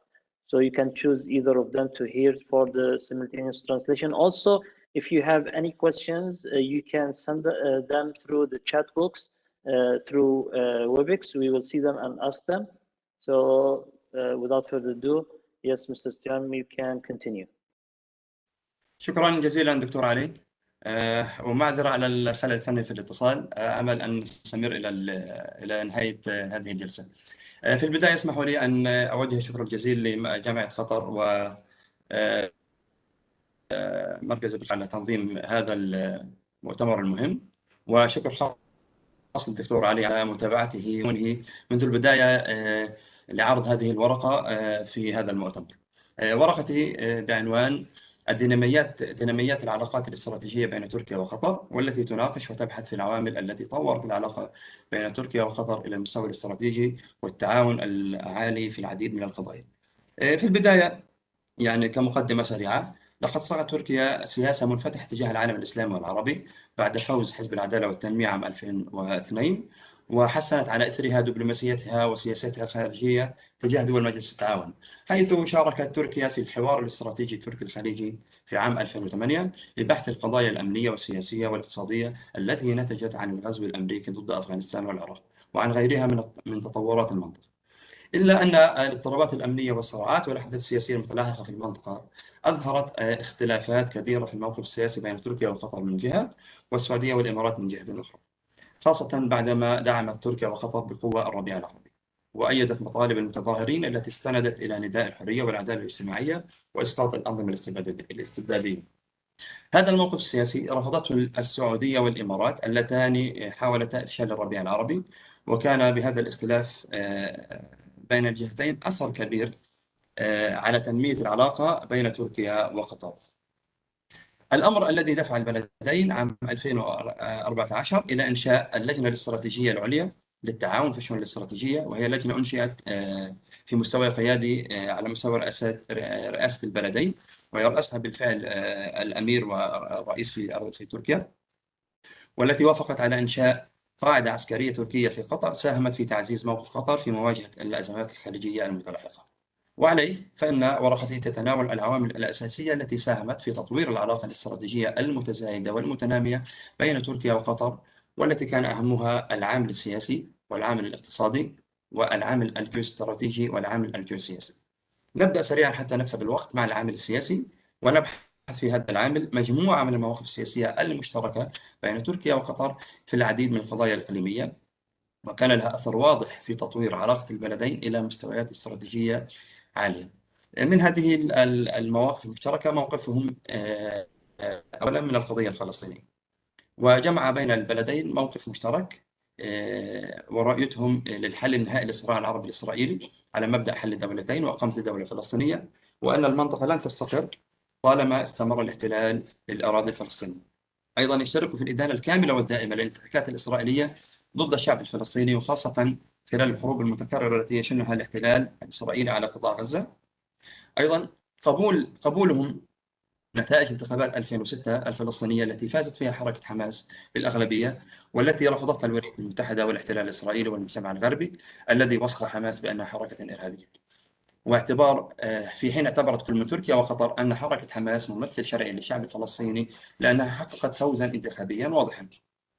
كما شددوا على أهمية إتمام المصالحة الفلسطينية بين حماس وفتح بعد الأحداث التي وقعت في الأراضي الفلسطينية عام 2007. ثانيا في مواقفهم السياسية المشتركة موقفهم من الربيع العربي. وبين الربيع العربي أو قبل الربيع العربي برزت تركيا وقطر كونهما لاعبين مؤثرين في المنطقة، ويسعوا لتحقيق استراتيجيتهم العظمى إنجاز استخدام المصطلح هنا. تركيا كقوة متوسطة أو قوة إقليمية تسعى لمزيد من النفوذ المؤثر في المنطقة، وقطر كقوة صغيرة تسعى لضمان البقاء والنجاة في النظام الدولي والحفاظ على السيادة الوطنية. أيضا كلاهما كان يتمتع بمستويات عالية من القوة الناعمة والمكانة الاجتماعية والاقتصادية والسياسية في جميع أنحاء المنطقة. هذا قبل الربيع العربي. عندما بدأ الربيع العربي أدرك كلا الطرفين أن دعم مثل هذه الحركات الشعبية والثورات العربية من شأنه أن يساهم في تحقيق أهدافهما الجيوسياسية. وفي هذا الصدد طلبت أنقرة والدوحة من بعضهما البعض بشكل متزايد وملاحظ، حيث كانوا أول الداعمين للمطالب الشعبية بالحرية والديمقراطية. ومع جدية العمل الشعبي وجدية الثورات ونتائجها كثف البلدان جهودهما من أجل تطوير علاقات اقتصادية وسياسية أقوى مع الحكومات التي نتجت أو أفرزتها الثورات العربية، خاصة في تونس ومصر. استمر هذا الدعم حتى بعد نجاح الثورات المضادة التي انقلبت على الربيع العربي، وأيضا أثر هذا إلى المزيد من التقارب بين الطرفين، لأنهما يعني جمعهما نفس الموقف من الثورات المضادة التي انقلبت على الديمقراطية في تونس ومصر خاصة. وبذلك اكتسبت تركيا وقطر عداء من بعض الدول مثل السعودية والإمارات التي دعمت الثورة المضادة والدول العميقة خاصة تونس. ثالثا في المواقف السياسية المشتركة كان موقفهم من الأزمة السورية، جمعهم نفس الموقف السياسي بدعوة النظام الأسد للاستجابة لمطالب الشعب ووقف إراقة الدماء في سوريا، كذلك دعم الثوار والاعتراف بالجيش السوري الحر. على هامش الأزمة السورية كانت حادثة إسقاط الطائرة الروسية التي تسببت بقطيعة اقتصادية وسياسية مؤقتة بين روسيا وتركيا، الأمر الذي شكل تهديدا للاقتصاد التركي ولأمن الطاقة التركي الذي كان يعتمد بشكل كبير على استيراد الغاز الطبيعي من روسيا. في هذه الأثناء عرضت قطر نفسها كمورد بديل للطاقة لتركيا، والتي أدت باختصار إلى تسريع وتيرة تطوير الشراكة الاستراتيجية التركية-القطرية، ودفع تركيا نحو تشكيل تحالفات من أجل موازنة المشاركة الروسية المتزايدة في الأزمة الروسية. أتمنى أن يكون الصوت واضح دكتورنا. نعم عزيز، صوت واضح، صوت واضح، أكمل. تمام، شكرا جزيلا. أخيرا في المواقف السياسية المتشابهة والتي تأتي ضمن العامل السياسي، الموقف القطري من محاولة الانقلاب في تركيا، محاولة الانقلاب الفاشلة في تركيا. تباينت ردود الفعل الدولية والإقليمية تجاه الانقلاب، لكن الموقف القطري كان الأكثر وضوحا، حيث كان الأمير تميم أول زعيم إقليمي ودولي دعا إلى التضامن مع رئيس أردوغان واحترم إرادة الشعب التركي. كذلك أرسل وزير الدفاع ورئيس الأركان، وعبرت الخارجية القطرية عن رفضها لمحاولة الانقلاب وعن ضرورة احترام إرادة الشارع التركي. أيضا اعتبرت قطر أن محاولة الانقلاب هي محاولة للضغط على قطر لتغيير مواقفها السياسية المشتركة مع تركيا، والمخالفة لمجموعة من الدول العربية من السعودية والإمارات، والتي أدت في النهاية إلى محاصرتها من قبل جيرانها عام 2017، وسنأتي على ذكر هذه الحادثة. كان شعور البلدين أيضا أنهما أمام نفس المصير. هذا الشعور كان من أهم عوامل التقارب بينهما لمواجهة التهديدات المشتركة ولمواجهة قوى الثورة المضادة في المنطقة. وبذلك ننتقل إلى العامل الاقتصادي، وهو العامل الثاني الذي ساهم وطور في تطوير العلاقات بين البلدين إلى مستويات استراتيجية عليا، وهو العامل الاقتصادي والمتمثل بالعلاقات التجارية بين البلدين. أدت الإرادة السياسية القوية لقادة البلدين إلى تحسين العلاقات التجارية بينهما، حيث يتطلع كل منهما لخلق نموذجا للتعاون الاقتصادي في المنطقة الغنية بالموارد رغم كل التوترات والصراعات الداخلية والخارجية في المنطقة، وذلك استنادا لمجموعة الفرص المتوفرة التي يمكن توفرها للتعاون بين البلدين في كثير من القطاعات، منها الرعاية الصحية والزراعة والطاقة، وسنأتي على ذكر التعاون في الصناعة الدفاعية. بالنسبة لقطر، تحظى بمعدلات أعلى دخل فرد في العالم، يجعلها شريكا تجاريا جذابا لأي لاعب إقليمي أو عالمي، مش فقط تركياني.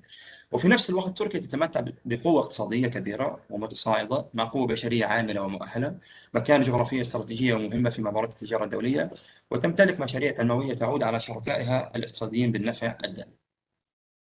وبالنظر إلى الميزان التجاري بين البلدين، تكوين السلع التي يتم تبادلها، يمكن القول أن العلاقات الاقتصادية بين تركيا وقطر لا تقوم على مبدأ الفوز والخسارة، بل تقوم على مبدأ الكسب والربح، بمعنى يعني شراكة الكل رابح. وهذا يعني أن تركيا وقطر لا تتنافسان على أن تصبحا مصدرا لنفس المنتجات، وهذا يسهل في تطوير العلاقات الاقتصادية والوصول إلى معدلات عالية من التعاون الاقتصادي وغيره من التعاونات. وقد اتفق البلدان خلال اجتماعات اللجنة الاستراتيجية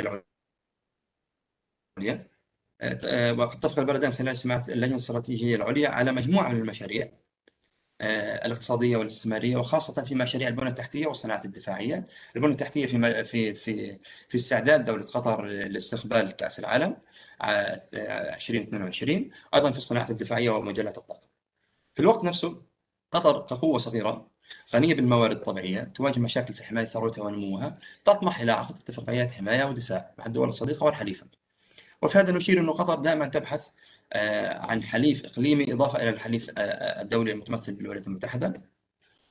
وتركيا اليوم هي إحدى هذه الدول التي يمكنها أن تدافع عن قطر وتضمن بقائها في النظام الدولي. في إشارة إلى الوضع الأمني السائد في المنطقة، أكد قادة البلدين أنهما يواجهان تحديات أمنية مشتركة في منطقة مضطربة وغير مستقرة. هذه التصريحات جاءت في مرات متكررة على لسان قادة البلدين، الأمر الذي يستدعي التنسيق والتعاون الأمني. لذلك يتم التركيز على الجوانب الاقتصادية كوسيلة للحماية من هذه التحديات. وأشاروا أيضا نتيجة لهذا التعاون الكبير بين البلدين في مختلف المجالات الاقتصادية والأمنية والسياسية، وقعنا الاتفاقية العسكرية بين البلدين التي أشرنا لها في البداية. وعليه فإن الاتفاق العسكري بينهما والعلاقات الاستراتيجية هي نتيجة لتطور العلاقات السياسية والاقتصادية، ويوفر الحماية لكليهما. ومن ناحية أخرى، فإن الاتفاقية العسكرية مفيدة للتعاون الاقتصادي بينهما، حيث ستوفر تركيا لقطر ما تحتاجه من الصناعات الدفاعية لاستمرار تطوير قدراتها العسكرية وتجهيز الدولة للدفاع. وبذلك ننتقل إلى العامل قبل الأخير، العامل الجيوستراتيجي، والمتمثل في حالة الغموض الاستراتيجي والفراغ الأمني في الشرق الأوسط، والذي نتج عن مجموعة من العوامل. أولها الاحتلال الأمريكي والغزو الأمريكي لأفغانستان والعراق الذي أدى إلى انهيار هذين البلدين، مما أدى إلى امتلاء حالة من الفوضى في المنطقة، وخاصة بعد ظهور بعض التنظيمات الإرهابية في المنطقة التي امتدت من العراق إلى سوريا وغيرها من المناطق. كذلك نشأت حالة من القلق والارتباك بعد الانقلاب على الرئيس المنتخب محمد مرسي بعد ثورة يناير في مصر بقيادة القوى المعادية أو القوى المضادة للثورة، وأصبحت الحروب سمة من سمات المنطقة الأساسية. أيضا إضافة إلى تراجع الاهتمام الأمريكي بالأمن الإقليمي والمنطقة وانشغالها في مواجهة الصعود الصيني والنفوذ الروسي في مناطق مختلفة من العالم. أيضا استمرار حرب اليمن وانشغال السعودية وورط السعودية فيها وانشغالها، والآثار السلبية التي انعكست على مجلس التعاون الخليجي وغيرها من مظاهر الغموض الاستراتيجي في المنطقة. كل هذه المظاهر لهذا الغموض كان بمثابة اختبار حقيقي لجميع الفاعلين في المنطقة، بحيث تعمل القوى الإقليمية والدولية واللاعبون الفاعلين في هذه المنطقة وخاصة تركيا على إعادة ترسيخ موقعها السياسي والاستراتيجي، وإنشاء وتشكيل قوتها المضادة لمواجهة هذه التهديدات. هذه الإجراءات كان تعزيز العلاقات مع قطر، حيث يعتقد الطرفان أنهما يواجهان مشاكل مشتركة تتعلق بالتطورات في المنطقة وتتعلق بالسياسات الغامضة لدول الجوار تجاه قضايا الشرق الأوسط. وتعتقد أيضا قطر أن الوقت قد حان لتنويع العلاقات الخارجية مع مجموعة من الدول أو القوى الإقليمية والدولية، بعيدا عن السياسة الخارجية التقليدية لها في السابق. وأكد البلدان أن العلاقات التركية نموذج مميز للعمل من أجل الاستقرار والسلام في المنطقة، وأن كل منهما يحتاج الآخر كشريك موثوق للتعاون ولتحقيق مصالحهم المشتركة. في هذا السياق، في سياق الغموض الاستراتيجي في المنطقة، أعلن في الدوحة عن نية تركيا إنشاء القاعدة العسكرية القطرية المشتركة في قطر كجزء من اتفاقية تم توقيعها في عام 2014 على هامش اجتماعات اللجنة الاستراتيجية العليا. ننتقل للعامل الأخير وهو العامل الجيوسياسي، والمتمثل وأهم مظاهره هو أزمة قطر والخليج عام 2017. وبهذا نأتي سريعا على طبيعة العلاقات بين قطر وجيرانها الخليجيين. شهدت العلاقة مع جيرانها من دول الخليج تقلبات عدة اتسمت أحيانا بالاستقرار، أحيانا اتسمت بالتوتر والانفصال الدبلوماسي خاصة مع السعودية والإمارات. الأزمة الأخيرة عام 2017 والتي نتجت عن حصار قطر والقطيعة السياسية والدبلوماسية والاقتصادية والاجتماعية التي فرضت على قطر جذور عميقة تعود إلى بدايات القرن الماضي ونهايات القرن الماضي ومطلع القرن الحالي، لا يتسع الوقت لسرد تفاصيلها. استمرت هذه السياسة بين قطر وجيرانها أو خصومها في المنطقة أو في الخليج عفوا، وخاصة المملكة العربية السعودية والإمارات العربية المتحدة في إدارة السياسة الخارجية بشكل مستقل. فمن ناحية صارت لملء الفراغ الذي أحدثته ثورات الربيع العربي خلال دعم المطالب بالشؤون الثائرة ودعم القوى الثورية وعلى رأسها جماعة الإخوان المسلمين. ومن ناحية أخرى سعت المملكة العربية السعودية وحلفائها إلى سد هذه الفجوة من خلال دعم الثورة المضادة للربيع العربي. أيضا واصلت قطر السماح لقناة الجزيرة بالبث والحفاظ على علاقات جيدة مع إيران والاستمرار في سياستها الخارجية المستقلة في المنطقة. كل هذا كان من أهم ملامح الأزمة في 2017، إلا أن الموقف التركي تجاه الأزمة كان مختلفا وكان مغايرا. فقد أعلنت الحكومة التركية دعمها للنظام القطري ورفضها جميع الإجراءات ضد قطر، ودعت إلى حل الأزمة على طاولة الحوار. ويرجع ذلك إلى العلاقات المتينة التي ذكرناها في هذه الورقة. كما يعتقد أن صانعو السياسة التركية أن الاتهامات الموجهة لقطر يمكن أيضا أن توجه إلى تركيا، وهذا يعني أن تركيا قد تواجه نفس المصير من القطيعة والعزلة والحصار. إذا كان لها مواقف وجهود واضحة لمواجهة هذه الأزمة مثل فتح الجسر الجوي وكسر الحصار الاقتصادي على قطر ودعم جهود الوساطة وبذل جهود في الوساطة ودعم جهود الأمير حاكم الكويت الأمير صباح وجهود دبلوماسية واتصالات بالقادة الدوليين والإقليميين لتطويق الأزمة إلى حلها. وكانت الخطوة الأكثر جرأة وحيوية التي اتخذتها تركيا هي موافقة البرلمان التركي على إرسال قوات تركية إلى قطر، وكان ذلك جزء من اتفاقية التعاون العسكري بين الطرفين والتي نصت على نشر القوات التركية في قاعدة عسكرية في قطر. حاول تركيا بهذه الخطوة تجنب تفاقم الأزمة ومنع الخيار العسكري من قبل المملكة العربية السعودية والإمارات وحلفائها ضد قطر، وكان ذلك ممكنا خاصة بعد وصول القوات التركية إلى قطر على التوالي منذ الأيام الأولى للأزمة، ومن خلال التدريبات العسكرية المشتركة بين الطرفين، وكذلك من خلال إصرار قطر على رفض إغلاق القاعدة العسكرية التركية في قطر كما هو كان مطلوب منها في قامة المطالب من الدول المحاصرة والمخاضعة لها. ذلك فإن الأزمة هي أحد العوامل القوية في انتقال العلاقات التركية القطرية من المستويين السياسي والاقتصادي إلى المستويين العسكري والاستراتيجي، خاصة بعد تنفيذ الجانب التركي لبنود الاتفاقية العسكرية الموقعة بين البلدين، والذي تزامن على وجه الخصوص مع تضارب الموقف الأمريكي من أزمة حصار قطر والأزمة الخليجية بين البيت الأبيض أيام ترامب وبين وزارته الخارجية والدفاع. ختاما 5 دقائق ممتاز. فإن تمام دكتور تمام.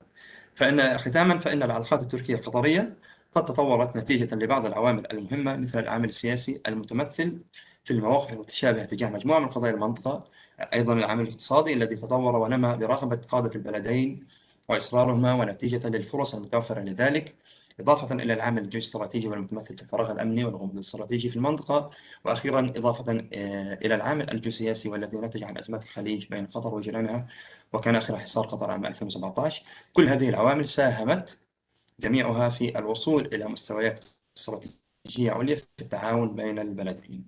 شكرا جزيلا لاستماعكم، هذا ما عندي، وأتمنى يعني إذا كان هناك سؤال أو استفسار أن تحتفظوا به إلى وقت المناقشة. شكرا جزيلا. شكرا للمسلمين جميعا. شكرا جزيلا، مداخلة جميلة ومهمة.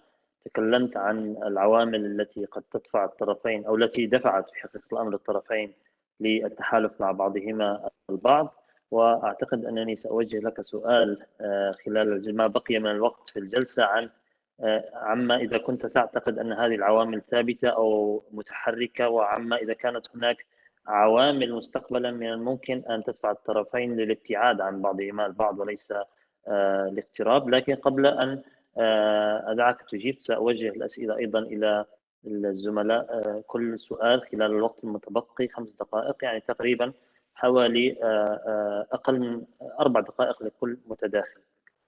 سأتوجه الآن للحديث باللغة الإنجليزية. Thank you very much, and we have almost 15 minutes, so 4 minutes for each panelist. I hope I will focus on the future prospect of your interventions, if possible. Dr. Yeşilyurt, you talked about the memorandums of understandings between Libya and Turkey, and as we said before, we are expecting a presidential election in Libya at the end of the year. So what do you think the fate of these memorandum of understandings between Turkey and Libya, if a political change occurs against Turkey's interest? And before I let you answer, I will also ask the other panelists, each one a question, so that they think while you answer yours. Ms. Nasiba Hijrat Wataloglu, you talked about Turkey and Qatar, and I was interested in knowing whether you think there is a weak point in the Qatari-Turkey alliance, whether ideational or material weak point or factor that would affect the relations between them in the future. Dr. Ali Abu Rizq, I will ask you about, you talked about the economic factor, which is quite very important in Turkey-Israeli relations. And my question is, do you think that the struggle on the gas in the Eastern Mediterranean can probably help normalize relations between the two sides soon, or it may exacerbate the problems in the relations between them? Well, my final question is to Badr he talked about the factors that brought Qatar and Turkey together. My question is whether these factors are stable, fixed, or they are also variable and they can change in the future, and what are the factors, if there are any factors, that might push Qatar and Turkey away from each other rather than bringing them together? So I will start with Dr. Nouri. So 4 minutes for each, please. The floor is yours, or the air is yours. Thank you very much, Dr. Rafi. Yeah, next month there will be presidential elections in Libya, hopefully, we'll see. Well, in case there will be, free and fair elections that will result in formation of uncontested government, which will be able to, unify the military and political institutions of Libya. Yes, Turkey's military presence in Libya will eventually be questioned because there won't be such a dire need for Turkish military presence in Libya in such kind of a scenario, because at the moment, Turkish military presence plays as a kind of security valve against possible assaults from eastern-based military coalitions towards Tripoli. But in case of a, uncontested and legitimate government unifying the, security institutions of Libya, then there won't be such a need anymore. In which case, these memorandum of understandings will eventually be revised, I can say. This can be in a soft manner in case of, Dibeibe or Fethi Başaga's presidency. This can be also in a tough manner in case of Haftar's and, Aguila Salih's presidency. But I think there won't be an uncontested elections. I mean, this is what nearly all Libyan experts actually foresee, because of the, contestations regarding, candidacy of Haftar and Dibeibe on legal grounds, I think, and also, the ongoing fragmented security structure of the country. These elections, unfortunately, will cause even more divisions, more contestation, and perhaps more fighting on the ground, which will end up more fragmentation and more conflict on the ground, in which case I think there will still be those local actors in need of Turkey's support and assistance in terms of, military presence, and Turkey's agreements, the recent agreements, will not be questioned. My last minute, I would like to talk a little bit about these train and equip programs. As you mentioned, yes, the US actually could not start train and equip program in 2013 due to some bureaucratic problems between the US and Libya. And in the UK, the train and equip program of this general purpose force was total fiasco because the cadets were sent back home before training ended, because some of them committed some sex assaults in nearby towns in England. Only Italy completed the training of around 250 recruits successfully, followed by Turkey, because in case of Turkey, many trainees quit the program because they found it too hard. But in the end, the problem is, most of them ended up, joining the militias because they couldn't find any institutional units to join. And this is the problem with train and equip programs, if they're not a part of a holistic SSR program with full international support and accompanying political dialogue, they will end up just increasing the number of, militias on the ground, or, building like empty shell institutions that may collapse in case of a, serious crisis. And for a holistic, DDR and SSR programs, I think the international actors or foreign donors of current, armed factions in Libya has a grave responsibility. Well, the fragmentation of Libya's security structure is not a result of just, foreign intervention and proxy wars, of course, but I think the kind of consensus among the foreign donors for reconstruction and unification of Libyan security institutions is a necessary, if not sufficient, condition for peace and stability in Libya. Thank you very much. Thank you very much. Thank you. Nasiba? Thank you, Dr. for raising this question.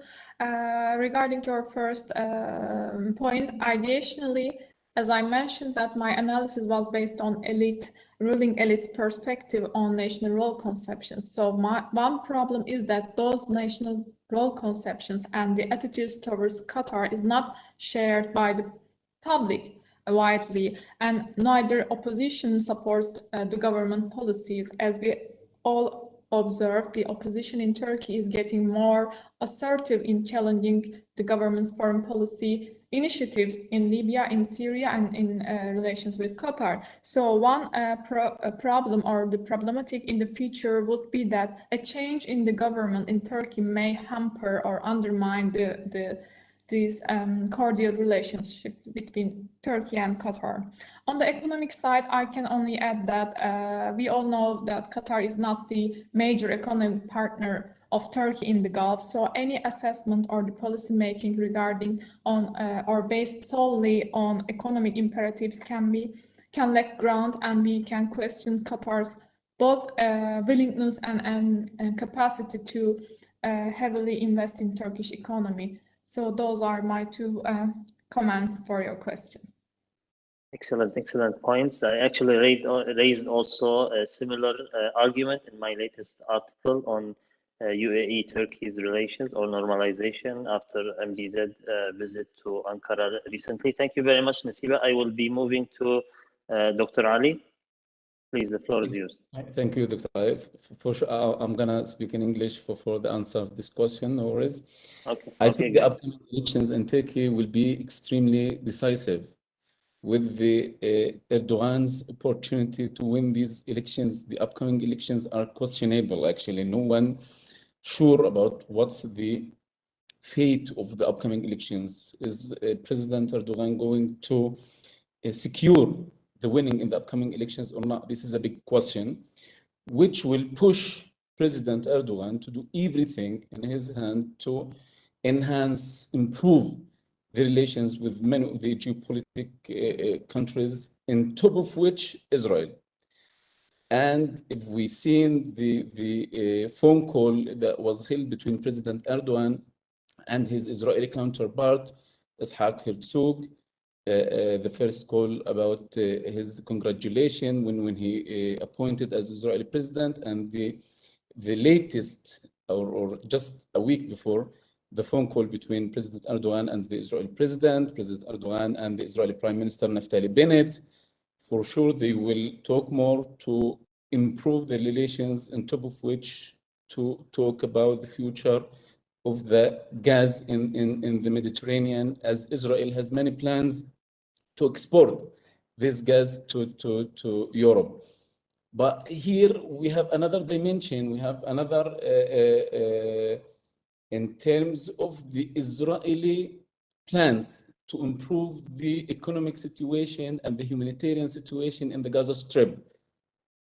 Is there an Israeli will to do so, which will, to a big extent, lift the embarrassment of the Turkish foreign policy to restore or to improve its relations with Israel?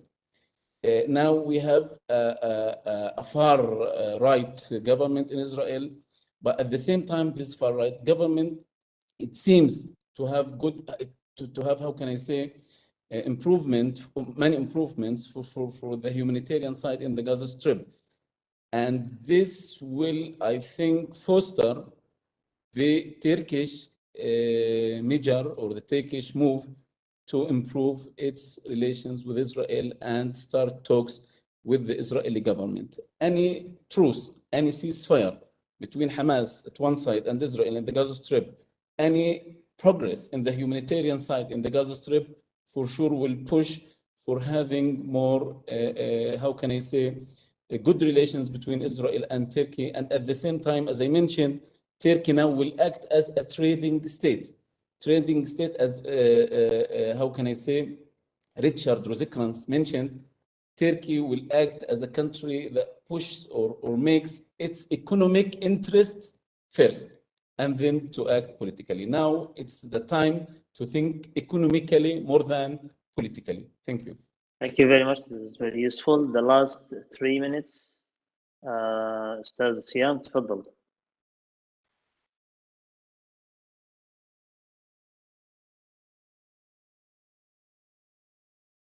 لا نسمعك. إذا كنت تسمعنا لا نسمعك.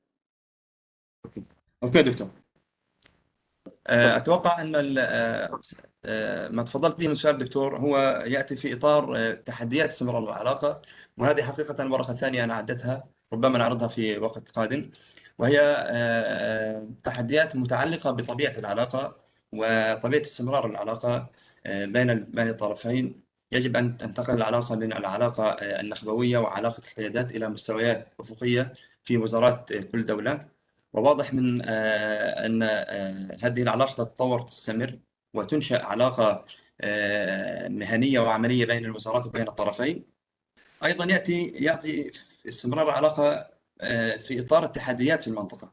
أعتقد أن العلاقة ستستمر وتتطور لأن ما زالت التهديدات لكلا البلدين ما زالت مستمرة، إما التهديدات الوجودية أو التهديدات الآنية في المنطقة، إما التهديدات الأمنية أو توترات أو توتر الجيوستراتيجي والجيوسياسي في المنطقة ما زال مستمر. وبالتالي فرص تطوير العلاقة ستستمر. أيضا متعلقة بسياسة الإدارة الأمريكية الجديدة تجاه المنطقة، والتي تحتم على كل طرف في المنطقة أن يسعى للنجاة والحفاظ على كيانه منفردا بعيدا عن حلف التقليد الأمريكي في المنطقة. الإدارة الأمريكية منشغلة في الصين، منشغلة بروسيا، وبالتالي على المكونات الثنائية في المنطقة تبحث عن علاقات أكثر متانة، وبالتالي هذه فرصة أيضا لاستمرار العلاقة وتطورها. أيضا متعلق بطبيعة العلاقة في مشروع التطبيع مع إسرائيل، ومتعلق بنجاح اتفاقية أبراهام. كلا الطرفين يعارض اتفاقية أبراهام رغم أنهم لهم سياسة تطبيعية خاصة بهم كل من تركيا وقطر، لكن اتفاق أبراهام ينحى منحى جديد في المنطقة. هذا يشكل تحدي كبير للطرفين، وأنا في ظن أنه دافع لاستمرار وتطوير العلاقة. أيضا واحدة من التحديات بين البلدين أنهما لم ينجحوا في تشكيل المحور الجديد في المنطقة. لو افترضنا محور الاعتدال، محور التغيير، محور الثورة، ما بين محور المقاومة الذي تصدى إلى حد ما وبين محور التقليدي في المنطقة. حاولت تركيا وقطر خلق محور جديد مع الإسلاميين أو مع الإخوان المسلمين أو مع قوى التغيير في المنطقة، إلا أن هذا المحور تعرض لضربات كبيرة في بعد الثورات المضادة، وهذه كلها في جملة تحديات، وأنا في ظني كلها دافعة من أجل تطوير العلاقة بين البلدين. شكرا لك دكتور. شكرا جزيلا لك في التوقيت بالضبط. Before I close the session, thank you everyone. Before I close the session, I would like to remind the audience, those who are watching us right now, that we will have half an hour break before our next session starts sharply at 6 p.m. Doha time with Dr. Ahmed Al-Azim. He will be chairing a foreign policy and diplomacy session with also sharp panelists. So please stay tuned. You can follow us on YouTube and also on WebEx. If you would like to join and ask questions directly to the panelists, you have to join through WebEx. You can find the links on our website at Qatar University or also Qatar University YouTube website. So thank you very much, everyone. It has been a pleasure to be with you to chair this panel. I learned a lot. It was very useful, and I know that the audience also liked what we discussed today. So hopefully we can host you in person all after this pandemic ends. So thank you very much. Good evening and have a nice night. دكتور إذا سمحت ممكن صورة جماعية؟ أنا ما قدرت ألتحق بكم. نعم نحن أخذنا وأنت لم تعلم. أخذنا الآن صورة جماعية، وأعتقد أن الأستاذة أفراح اتخذت الصورة إذا لم أكن مخطئا. نعم دكتور. طيب ممتاز عزيزتي أفراح. شكرا. طيب دعونا ناخذ صورة جماعية إذا موجودين الآن. شكرا دان. Thank you very much everyone, and stay tuned for the next session after half an hour, 6 p.m. sharp Doha time. Bye bye. Kolay gelsin, görüşürüz. Thank you so much.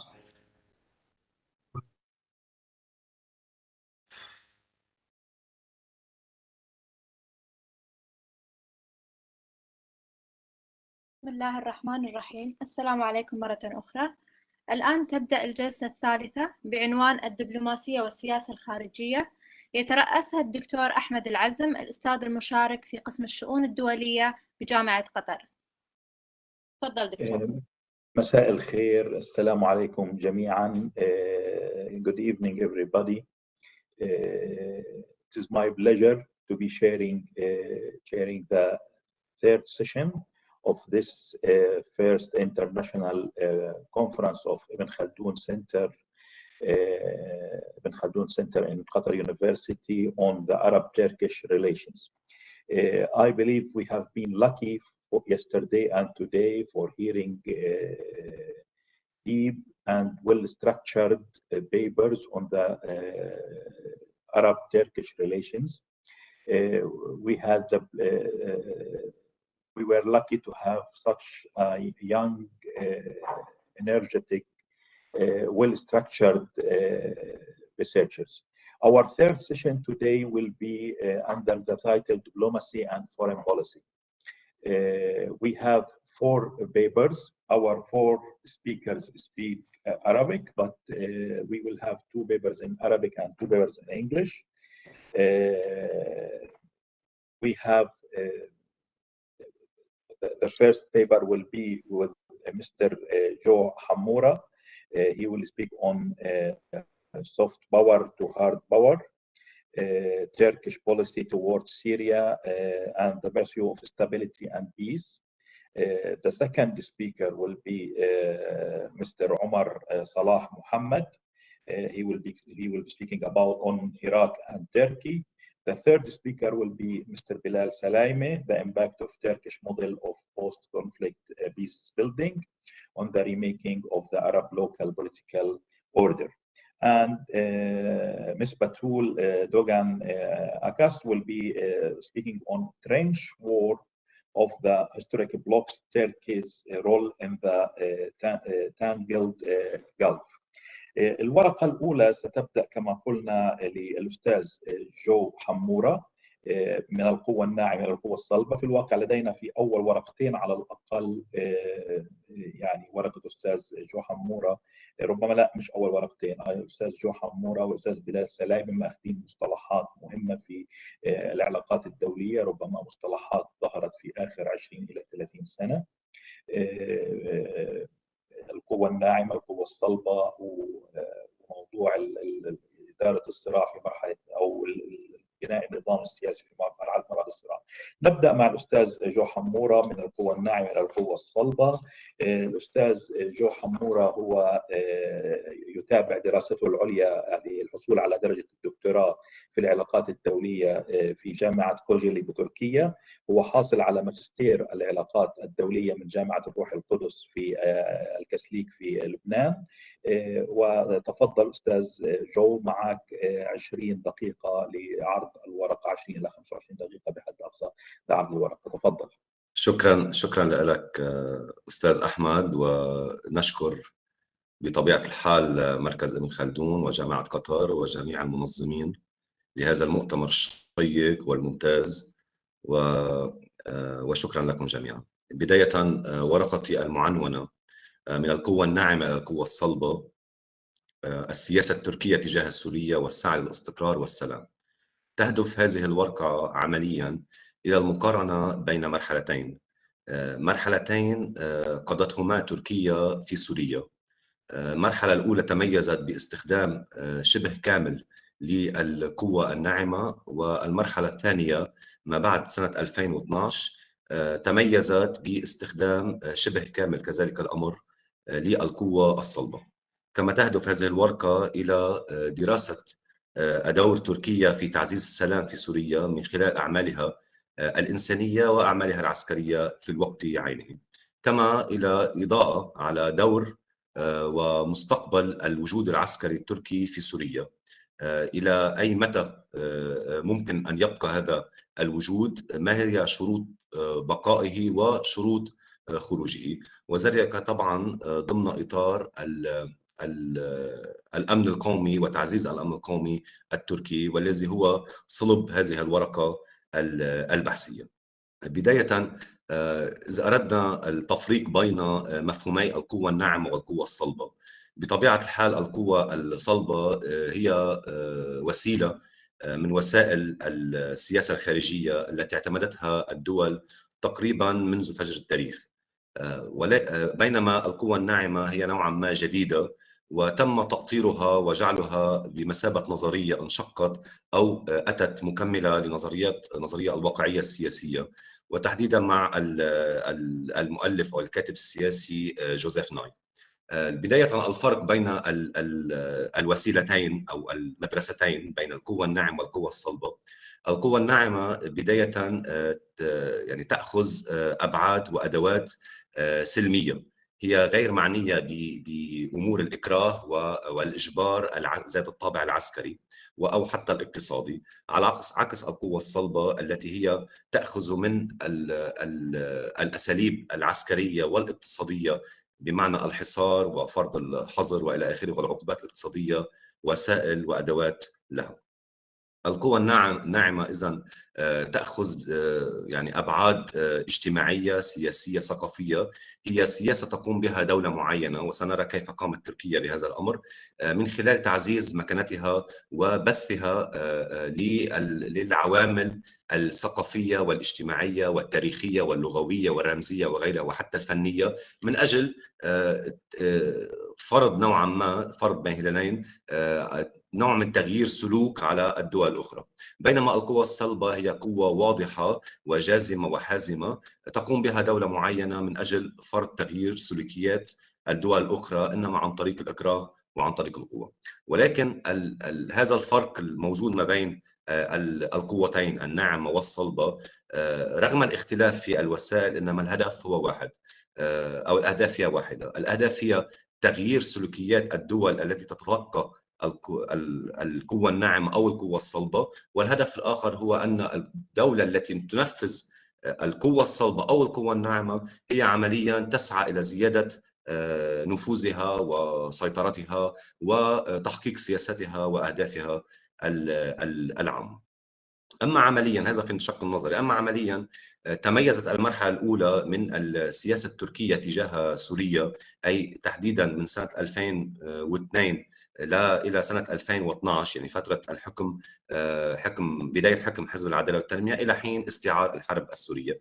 تميزت هذه المرحلة بتأثيرات فكر أحمد داوود أوغلو الذي أصبح لاحقا وزير خارجية تركيا ورئيس حكومتها، من خلال السعي إلى يعني إجبار سوريا نوعا ما بالقيام بتغييرات بسلوكها الداخلية والخارجية، من خلال قيام تركيا بتعزيز الروابط الاقتصادية مع سوريا، بتعزيز الروابط السياحية، بتعزيز المبادرات وإكثار من المبادرات السياسية مع تركيا. تم كذلك عقد اتفاقات تجارية، رفع للتأشيرات الدخول بين البلدين، تعزيز الروابط العشائرية ما بين الأفراد المنتمين أو العائلات والعشائر التي تسكن على جانبي الحدود بين البلدين.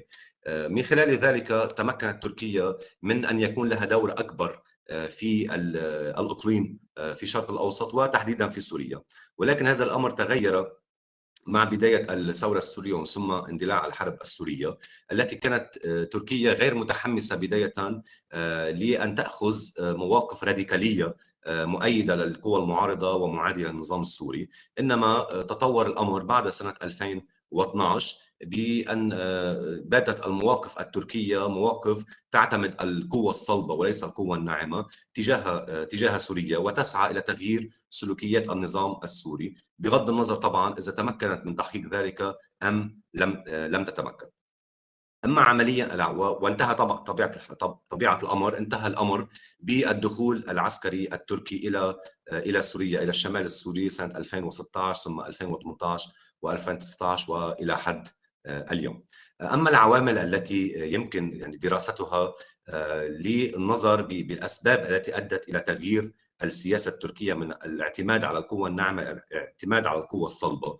بدايه هناك عوامل داخليه وعوامل خارجيه ادت الى هذا الامر. بدايه العوامل الخارجيه كانت زياده عبء وتدفق اللاجئين السوريين الى الداخل التركي، وهذا ما جعل الامن الاجتماعي والاقتصادي التركي بحالة نوع من خطر. فهذا دفع كسبب لتركيا إلى تغيير سياستها تجاه سوريا. بالإضافة إلى ذلك هناك موضوع استعار الحرب في سوريا.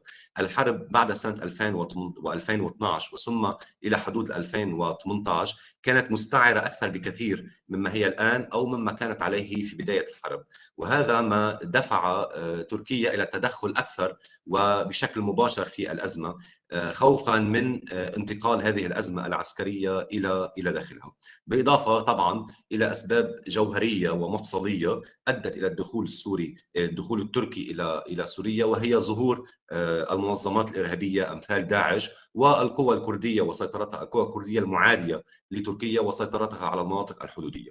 أما العوامل الداخلية التي أدت إلى تغيير السياسة التركية فهي عمليا مرتبطة بخروج أحمد داوود أوغلو من السلطة في تركيا. نحن نتكلم عن سنة 2015-2016 عندما ظهر خلاف جدي وجذري ما بين أحمد داوود أوغلو وما بين الرئيس التركي رجب طيب أردوغان، وأدى هذا الأمر إلى خروج أوغلو من المشهد السلطوي إذا صح التعبير التركي. فهذا جعل من سياسة الحكومة التركية تجنح أكثر فأكثر إلى تخطي فكرة القوة الناعمة ونظرية العمق الاستراتيجي إلى العمل تبعا لوسائل وأدوات القوة الصلبة.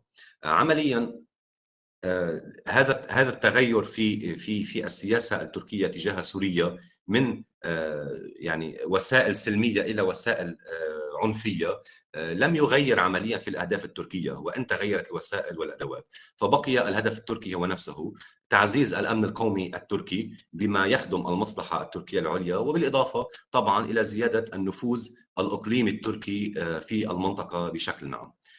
عمليا كذلك الأمر سعت تركيا من خلال دخولها إلى التراب السوري، إلى شمال سوريا، إلى تحفيز السلام. بطبيعة الحال ليس بداية الدخول السوري هو ما حفز السلام، لأن هذا الدخول كان دخولا عسكريا بطبيعة الحال، ولكن ما بعد استقرار والتمركز في سوريا وفرض تركيا نفسها كلاعب أساسي في الميدان السوري العسكري وحتى السياسي كحل سياسي، ساهمت تركيا وسعت إلى تحفيز السلام. بداية عملت على البحث عن حلول سلمية من خلال تجمعات دولية وإقليمية. يمكن نتكلم عن مثلا لقاء الأستانا، اللقاءات الدولية الأخرى التي ساهمت تركيا كشريك أساسي فيها من أجل تخفيف من حدة النزاع في سوريا والسعي إلى البحث عن حل سياسي ودبلوماسي يؤدي إلى تخفيف النزاعات وتخفيف المجازر وإراقة الدماء والأمور المرتبطة بهذا الموضوع. كذلك الأمر كذلك عملت تركيا على الضغط على النظام السوري، أكان عسكريا أم حتى كان اقتصاديا وحتى كان دوليا، من خلال الأمم المتحدة، من خلال المنابر الدولية، المؤتمرات الدولية إلى آخره. فسعت كذلك الأمر إلى يعني إجراء نوع من احتقان للدماء وتخفيف قدر المستطاع وقدر الإمكانيات من على العمليات العسكرية التي قام بها النظام السوري. بالإضافة إلى ذلك سعت تركيا إلى تحفيز السلام من خلال السماح للاجئين السوريين إن أرادوا العودة من تركيا إلى الأراضي التي تسيطر عليها تركيا بشمال سوريا، فسمحت لهم بالعودة طبعا ضمن شروط معينة، ولكن أقله عززت الوجود الديموغرافي السوري شمال سوريا، وأعادت اللاجئين بعض منهم إلى أراضيهم، إلى معاملهم، إلى حياتهم الشبه الطبيعية. بالإضافة إلى ذلك عملت تركيا على تعزيز المشاريع التنموية الغذائية الصحية التربوية وإلى ما هنالك في الشمال السوري من خلال المشاريع الضخمة والأموال الكثيرة التي وهبتها لتنمية شمال سوريا، بالإضافة إلى التعاون مع الأمم المتحدة والمنظمات الدولية من أجل التنمية المحلية في الشمال السوري. فتكون تركيا بذلك قد عملت على تحفيز السلام قدر المستطاع، ولكن طبعا الوصول إلى السلام الكامل في سوريا يحتاج إلى جهود كثيرة من كل الدول ومن السوريين كذلك الأمر، ولكن أقله تركيا قامت بقدر المستطاع بما يملي عليها دورها ونظرتها إلى نفسها وإلى الإقليم القريب منها. واخيرا او ما قبل اخيرا في هذه الورقه البحثيه يعني سعيت الى يعني الوصول الى نوع من معادله معينه التي ممكن ان تحقق السلام في سوريا، اقله بالنسبه للنظره التركيه. عمليا لا يمكن بالنسبه لتركيا ان يتحقق السلام في سوريا او نهايه الحرب في سوريا الا بتحقيق شرطين اساسيين، وهما شرطان مترابطان وجدليان، أي أن الأول يتأثر بالثاني كما أن الثاني يتأثر بالأول، ومنهم الاستقرار في سوريا بمعنى الاستقرار الاجتماعي والسياسي ونهاية النزاع العسكري وإراقة الدماء، والثاني هو تحقيق الأمن القومي التركي. وهذان أمران مترابطان، أي بمعنى أن تحقيق الأمن القومي التركي لا يمكن أن يتم في سوريا إن لم تتوقف الحرب، وكذلك الأمر أن الاستقرار في سوريا، الاستقرار الاجتماعي والاقتصادي والسياسي والعسكري، لا يمكن عمليا أن يتحقق إلا بتحقيق الأمن القومي التركي. فهذا الأمر، هذان العاملان مترابطان بشكل جوهري مع بعضهما البعض، وهما شرطان أساسيان لنهاية الحرب. أما عن في النهاية عن مستقبل الدور التركي في سوريا، إن وجود التركي في سوريا مرتبط بتحقيق الأمن القومي التركي وبتعزيز هذا الأمن القومي التركي. إن تركيا وجود تركيا في سوريا يعني يخدم عمليا بأن تركيا نفسها تقوم بتحقيق هذا الأمن، وليس هناك نظام إقليمي أو نظام أمني أو نظام حتى سياسي موجود بسوريا يخدم المصلحة التركية. فعمليا أن تركيا ستبقى في سوريا طالما أن ليس هناك حل نهائي للحرب السورية، وذلك من أجل تحقيق الأمن القومي التركي. ولكن هذا البقاء في سوريا ليس مؤبدا وليس أبديا، بمعنى أنه سينتهي يوما ما عندما يتأمن نظام معين في سوريا ونظام أمني معين في سوريا وتسوية نهائية للحرب السورية تعطي تركيا ما أرادت تحقيقه من خلال الدخول إلى سوريا، وهو حماية أمنها القومي. في حينها يمكن لتركيا أن تخرج من سوريا وتغادرها نهائيا. شكرا. لم أطل كثيرا، مساحة في المجال ربما للأسئلة في النهاية وللزملاء الآخرين. شكرا أستاذ جو. ربما نعود لك بالفعل في نهاية اللقاء. يعني أنا لدي سؤالين على الأقل ممكن أن أتركهما بين يديك الآن لتفكر فيهما. الأول، ما هو تعريف الأمن القومي التركي؟ يعني ما المقصود بالأمن القومي التركي؟ فمثلا موضوع إقامة كيان كردي، هل هو له منع قيام الكيان الكردي في سوريا له الأولوية، أم أنه يعني وقف الصراع ووقف تدفق المهاجرين واللاجئين؟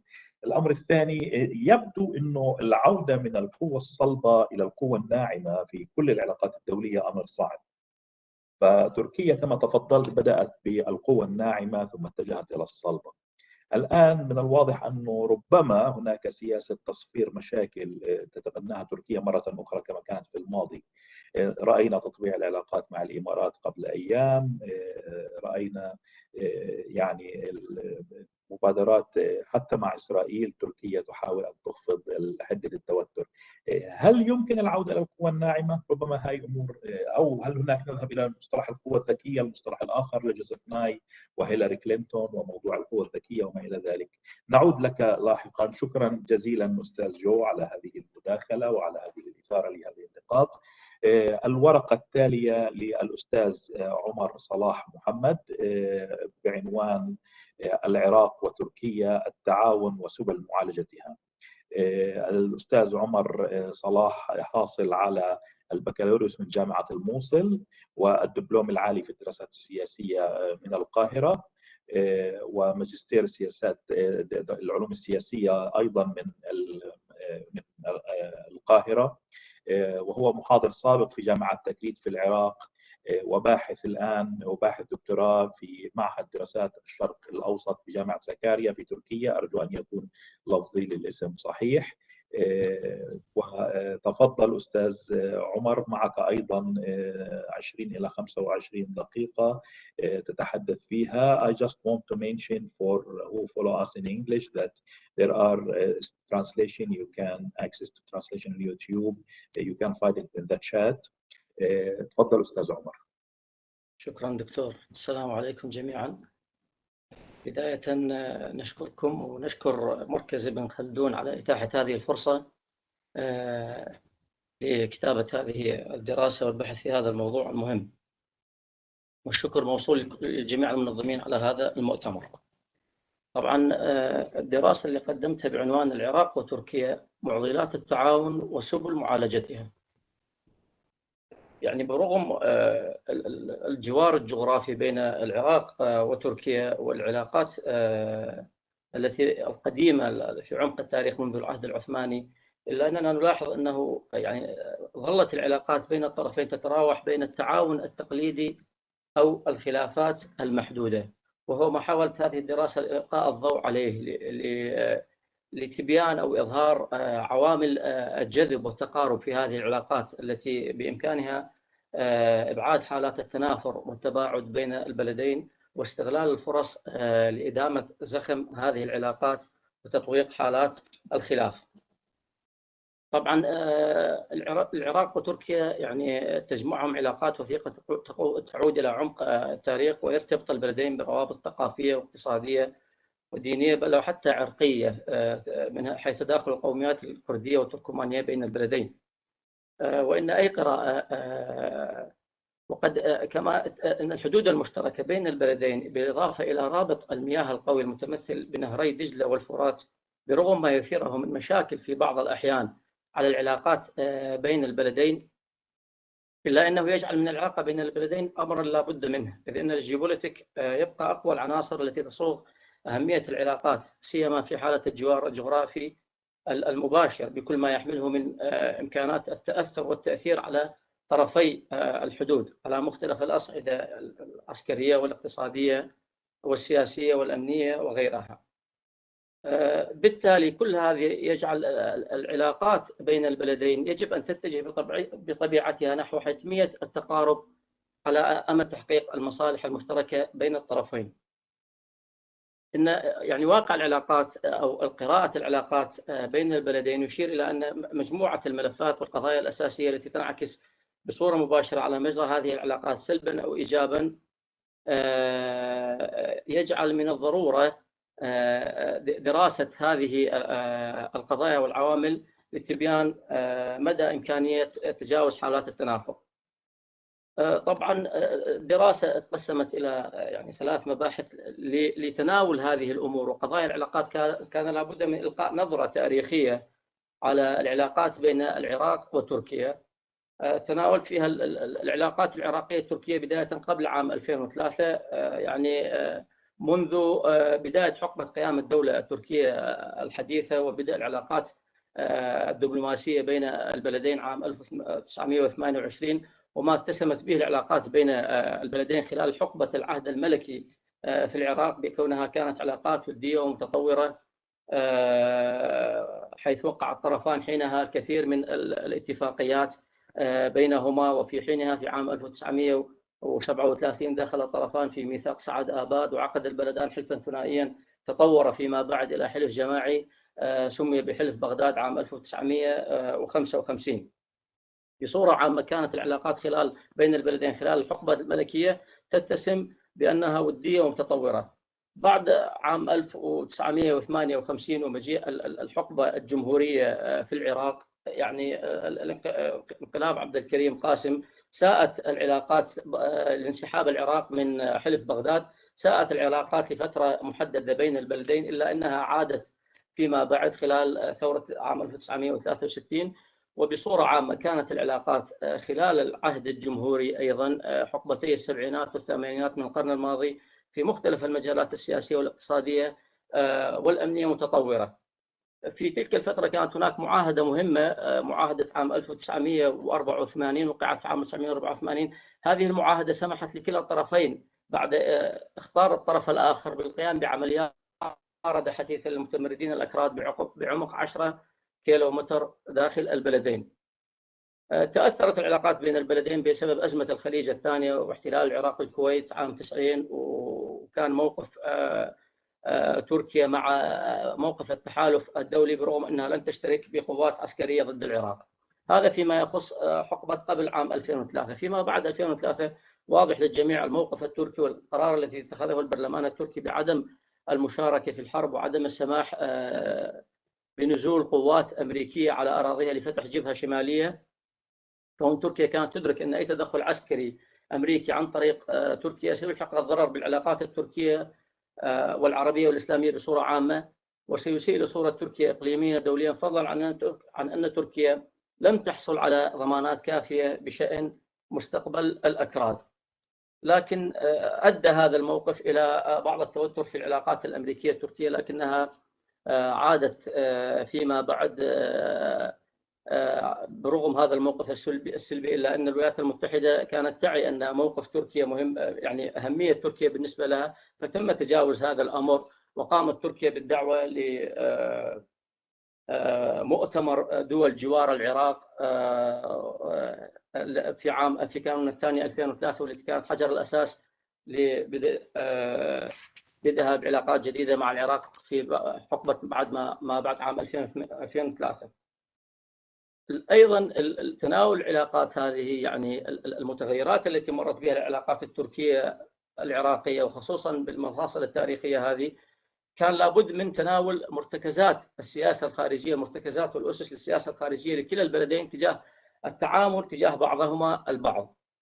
طبعا عند تناول مرتكزات السياسة الخارجية للعراق وتركيا للتعامل بينهما، نجد أن الموقع الجغرافي والجيوبوليتيك كان هو العامل أو المرتكز الأساسي لكلا الطرفين في التعامل تجاه الطرف الآخر، حيث أن استخدام صانع القرار للموقع الجغرافي كأداة تأثير ذات أهمية بالغة في دول مجاورة أو بعيدة لتحقيق أهداف السياسة الخارجية لدولته. لذلك فالدوافع التي تحكم العلاقات العراقية التركية تنطلق من الحتمية التاريخية التي تفضي نحو تعزيز العلاقات الثنائية بحكم الجوار الجغرافي والحاجة الطبيعية والجيوبوليتيكية لكلا البلدين للآخر. فتركيا تمثل بالنسبة للعراق بوابة نحو أوروبا والولايات المتحدة والعالم الغربي، علما أن النفط العراقي علما أن النفط يشكل حوالي 90% من الدخل القومي للعراق، وبالتالي يعد هذا محدد مهم في تخطيط صانع القرار السياسي الخارجي إزاء تركيا. وإن تلك المسلمات الجغرافية أثرت كثيرا في القرار السياسي العراقي الخارجي. تاريخيا العراق سعى منذ عام 1921 عبر سياساته الخارجية إلى مبدأ حسن الجوار والعمل من أجل تطوير التعاون في مختلف المجالات وتحقيق الأمن والسلم. لكن فترة ما بعد عام 2003 ما لا شك فيه أن إعادة بناء العلاقات بين العراق وجيرانه كانت من أكبر التحديات التي واجهت السياسة الخارجية العراقية، ذلك أن هذه العلاقات لم تعطى الأهمية التي تستحقها، مما ألحق بها الكثير من الخراب وفوت على العراق على العديد من الفرص وجلب على البلد الويلات. لذلك فإن مهمة التخلص من تلك التبعات كانت أولى أولويات السياسة الخارجية العراقية. أخذت وتيرة العلاقات الثنائية بين العراق وتركيا بالتطور، وأخذت أشكال متعددة منها تجارية وسياسية واقتصادية. وصلت العلاقات إلى قمتها وتكللت في هذه الفترة بتوقيع البلدين الإعلان السياسي والاستراتيجي خلال زيارة رئيس الوزراء التركي رجب طيب أردوغان في عام 2008، وكما تم التوقيع على 48 مذكرة تفاهم، فضلا عن المجلس الأعلى للتعاون الاستراتيجي الذي تأسس عام 2008، وهو ما يشير إلى أهمية الاقتصاد والتقارب في فتح صفحة جديدة للعلاقات، وتكون مركز جذب لهذه العلاقات. مرتكزات السياسة الخارجية التركية تجاه العراق مع بداية العقد الماضي شرعت تركيا بتطوير رؤيتها وسياستها على نحو يتواكب مع مستجدات القرن ال21، وبذلت جهد لإرساء هذه الرؤية ووظفت فيها موروثاتها التاريخية والجغرافية التوظيف الأمثل، ذلك استنادا إلى نظرية العمق الاستراتيجي التي جمعت بين معيارين: العمق الجغرافي الاستراتيجي والعمق التاريخي الثقافي. من هذا المنظور حظي العراق بأهمية استثنائية بالنسبة لتركيا وسياساتها الخارجية، إذ أن الجيوبوليتيك يبقى من أقوى العناصر التي تصوغ هذه الأهمية، سيما في حالة الجوار الجغرافي المباشر بين العراق وتركيا. كما يعتبر التوجه الاستراتيجي التركي تجاه العراق يعبر عن الاستجابة لتحديات الموقع الجيوسياسي الذي يفرض على تركيا الاهتمام بالاعتبارات الإقليمية المحيطة بها كمصدر تهديد لأمنها القومي أو لإقامة علاقات اقتصادية أو كمجال للحركة والنفوذ الإقليمي. لذلك قامت السياسة الخارجية التركية تجاه العراق على ركيزتين أساسيتين، هما الأمن الجيوسياسي والأمن الاقتصادي. بالنسبة للأمن الجيوسياسي هو وحدة العراق، حيث اعتبرت الحكومة التركية أن الحفاظ على وحدة العراق مسلمة ثابتة من ثوابت الأمن القومي لتركيا، وذلك على اعتبار أن تقسيم العراق من الممكن أن يفتح الباب واسعا أمام تقسيمات أخرى في المنطقة قد لا تستثني تركيا نفسها، خاصة إذا ما تم رسم هذا الانقسام على طول الخط الكردي في المنطقة، بالإضافة إلى مصير كركوك والعنصر التركماني. فيما يخص الأمن الاقتصادي، فإن استقرار العراق بالنسبة لأنقرة مكسب استراتيجي على الصعيد السياسي والاقتصادي، وعلى صعيد الاستثمار وأمن الطاقة، باعتبار أن ما يملكه الطرفان من مقومات يستطيع تحقيق التكامل الاقتصادي بين البلدين. تنطلق تركيا في تأكيدها على هذه المرتكزات وفقا لإدراكها لحجم الاختلال الذي نتج عن تغيير مكانة العراق في المعادلة الإقليمية بعد عام 2003، وما ترتب عن ذلك من تغيير في هيكلية التوازنات الاستراتيجية ومسار التحالفات التي كانت قائمة. طبعا تعطي تركيا أهمية كبيرة للعلاقة مع العراق من منطلقات متعددة. أول هذه المنطلقات سعي تركيا لحل مشكلة حزب العمال الكردستاني المتواجد عناصره في منطقة جبل قنديل في شمال العراق، ودور بغداد المركزي في حل هذه المشكلة. ثانيها أن إقامة علاقات جيدة مع بغداد سيكون ورقة لصالح تركيا تجاه التطورات المستقبلية في شمال العراق، حيث أن الفيدرالية الكردية التي تتوجز منها تركيا. ثالثا أن تركيا تخطط وهي بدأت بالفعل من أجل أن تتحول إلى ممر وموزع للطاقة في العالم عبر خطوط أنابيب من القوقاز وقزوين وروسيا وإيران وصولا إلى أوروبا، وهي تتطلع ليكون نفط العراق من المصادر الأساسية لتشغيل هذه الخطوط، باعتبار هناك أنبوبين نفطيين يمران من كركوك، مدينة كركوك في شمال العراق باتجاه ميناء جيهان على البحر المتوسط في تركيا. إضافة إلى أن الفقرة الرابعة أن العراق في فترة ما بعد الاحتلال أو فترة الإعمار سيكون بحاجة إلى إعادة بناء. تريد تركيا أن تكون لشركاتها حصة كبيرة في هذه العملية.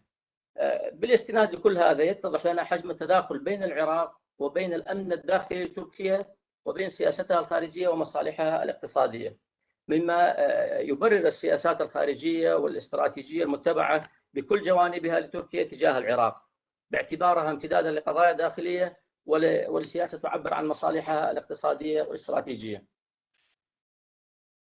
في القسم الأخير من الدراسة تناولت قضايا العلاقات العراقية التركية التي دائما ما يعول عليها إلى أنها ستكون نقاط خلافية وستلقي بظلالها على العلاقات بين العراق وتركيا، وهي من هذه العلاقات قضية المياه وقضية حزب العمال الكردستاني والعامل الاقتصادي وغيرها من العوامل.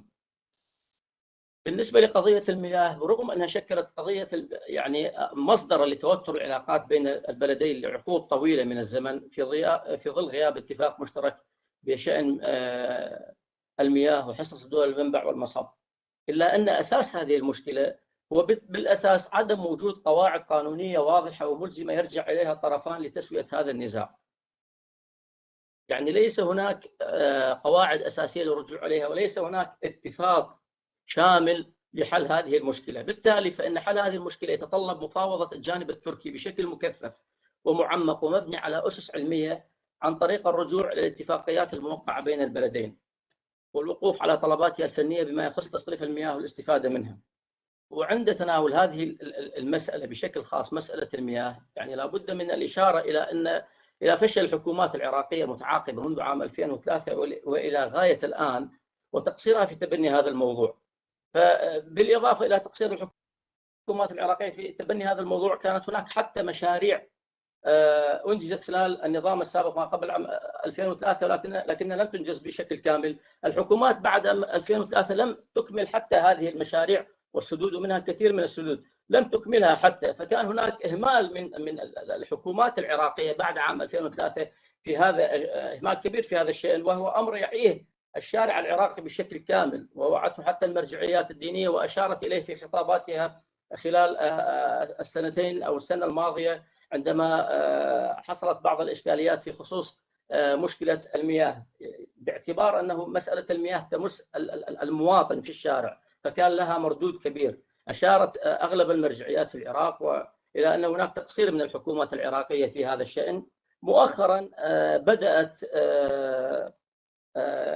مفاوضات جديدة في هذا الجانب، حيث أن الحكومة التركية قامت بتعيين سيد فيصل آر أوغلو وزير الزراعة والغابات السابق مبعوث خاص بخصوص هذا الملف، ملف تقاسم المياه مع العراق، لتظهر بادرة حسن نية باهتمامها في هذا المجال. بالإضافة إلى هذا الإطار، أكدت وزارة الموارد المائية العراقية في أكثر من تقرير مؤخرا، كان آخرها في شهر حزيران الماضي، عن وجود فريق فني عراقي في تركيا لمناقشة 3 ملفات رئيسية للتفاوض بشأنها. أولها تزويد العراق بإطلاقات مائية عاجلة، والثاني مناقشة بروتوكول التعاون بمجال المياه الذي أقره مجلس الوزراء العراقي في وقت سابق، وثالثها تأسيس مركز بحثي مختص بمشكلة المياه بين البلدين.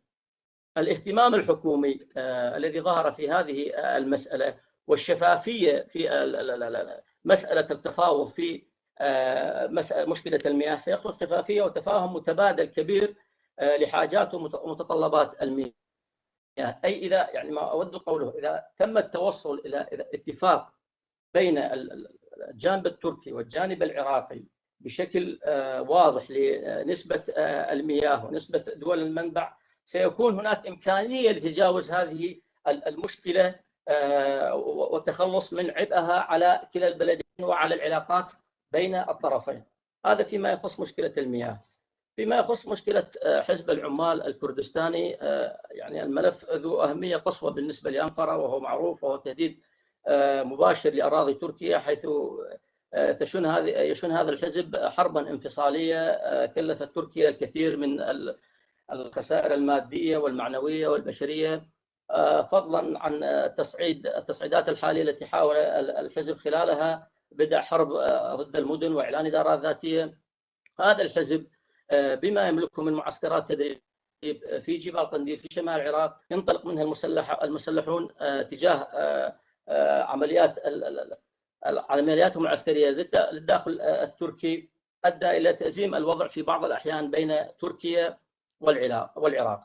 لكن يعني هناك طرح بعض الخبراء لهذه المشكلة أنه التحولات التاريخية والاجتماعية والعوامل الإقليمية والدولية اللي خضعت لها هذه المشكلة، ينبغي وضع أو طرح رؤى واقعية لمحاولة حل هذه القضية أو الوصول لمرتكزات أساسية بحيث لا تؤثر على العلاقات بين البلدين، بوضع خارطة طريق تمثلت لمجموعة من المرتكزات. منها أولا التحديد الواضح للأطراف المباشرة المعنية بهذه المشكلة والمسؤولة عن إيجاد حلول لها، وهي الحكومة التركية والحكومة العراقية المركزية وحكومة إقليم كردستان، واستبعاد أي طرف دولي أو إقليمي يحاول التدخل في هذه المشكلة أو استثمارها لمصالح وأجندات لا تخدم البلدين والشعبين العراقي والتركي.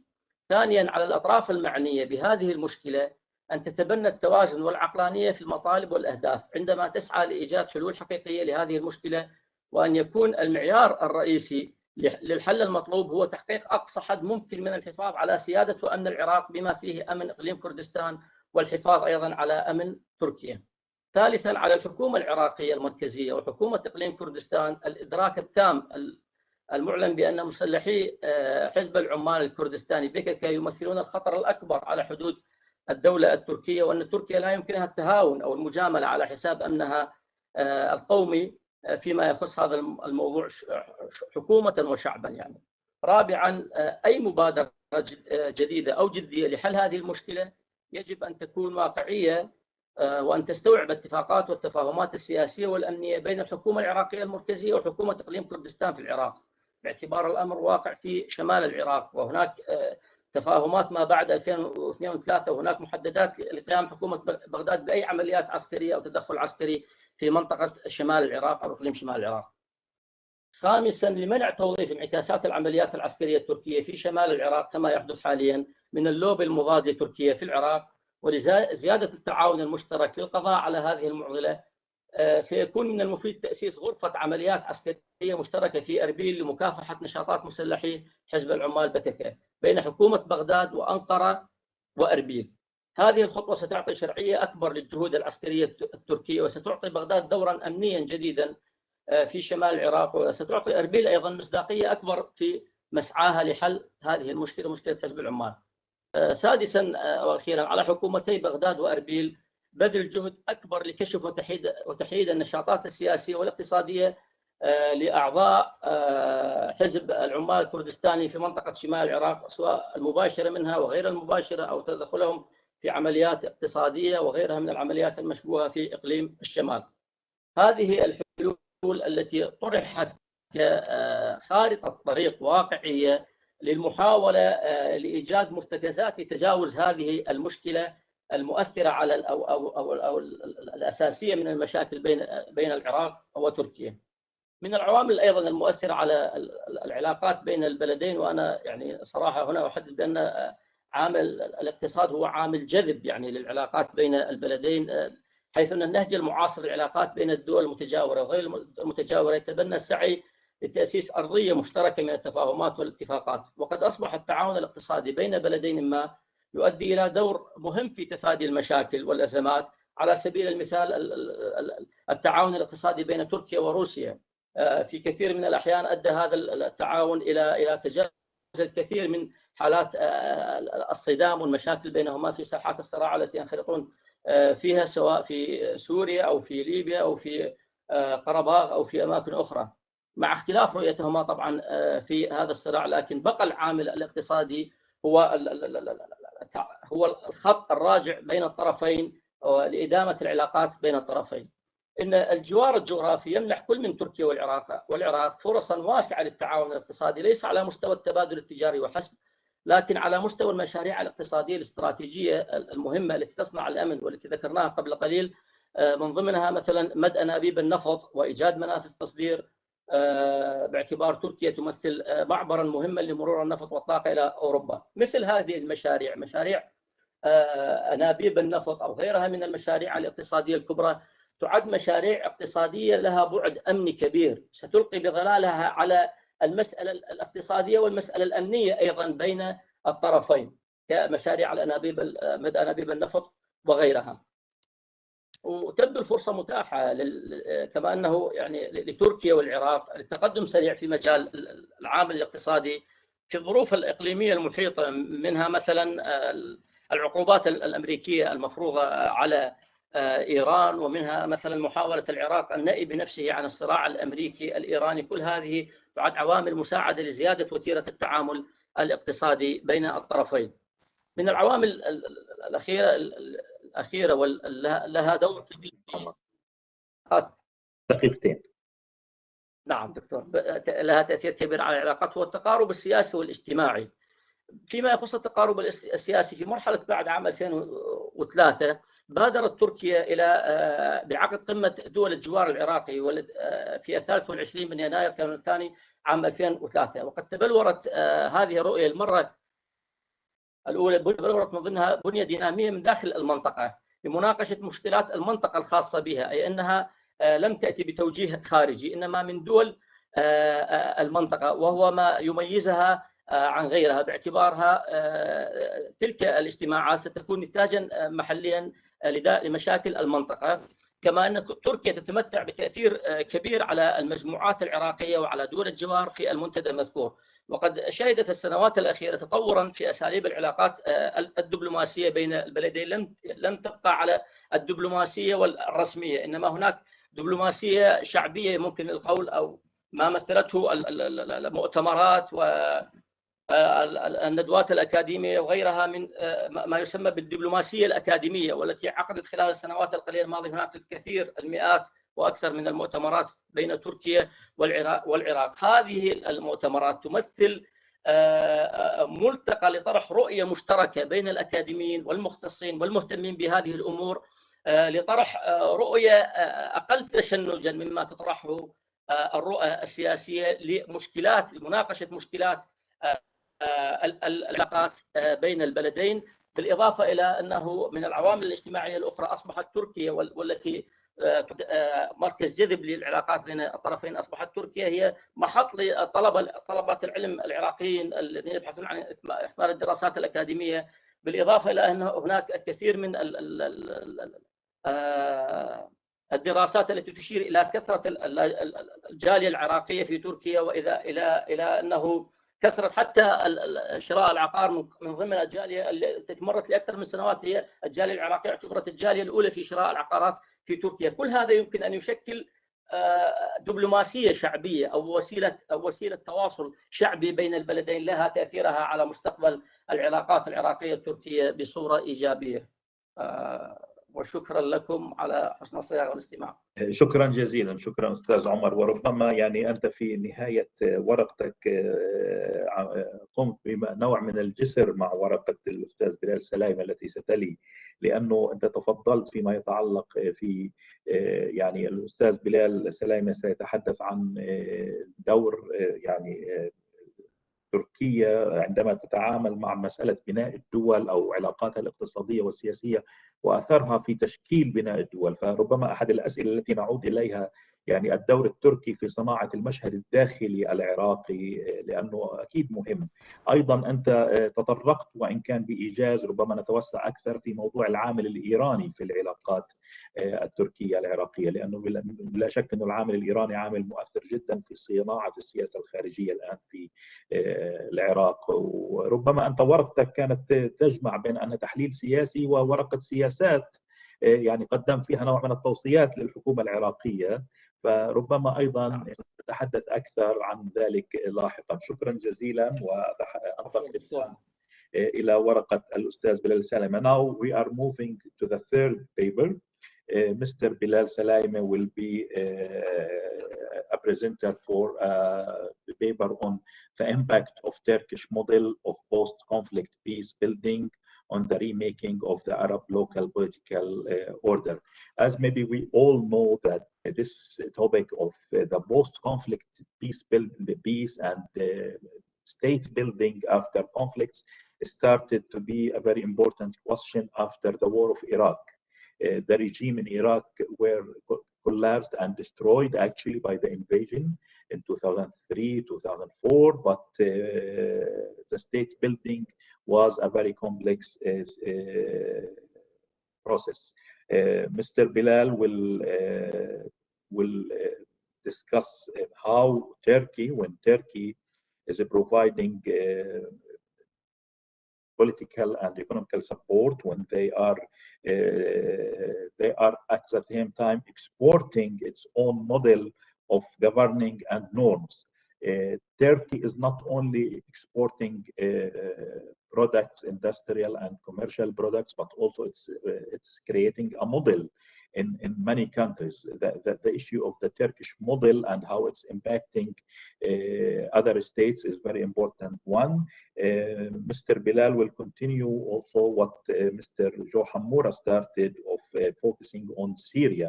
A major part of his paper will be on Turkish role in northern Syria.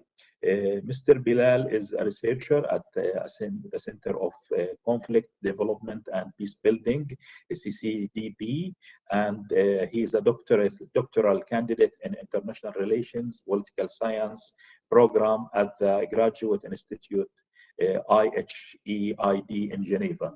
Mr. Bilal, the floor is yours for 20 to 25 minutes. Please start your paper. Okay, shukran jazilan. Thank you very much, Dr. Ahmed. And I want to start by thanking Qatar University, Ibn Khaldun Center, and the people who organized this conference, Dr. Ali Bakir and other people on the IT and the support. If you allow me, I want to share my presentation.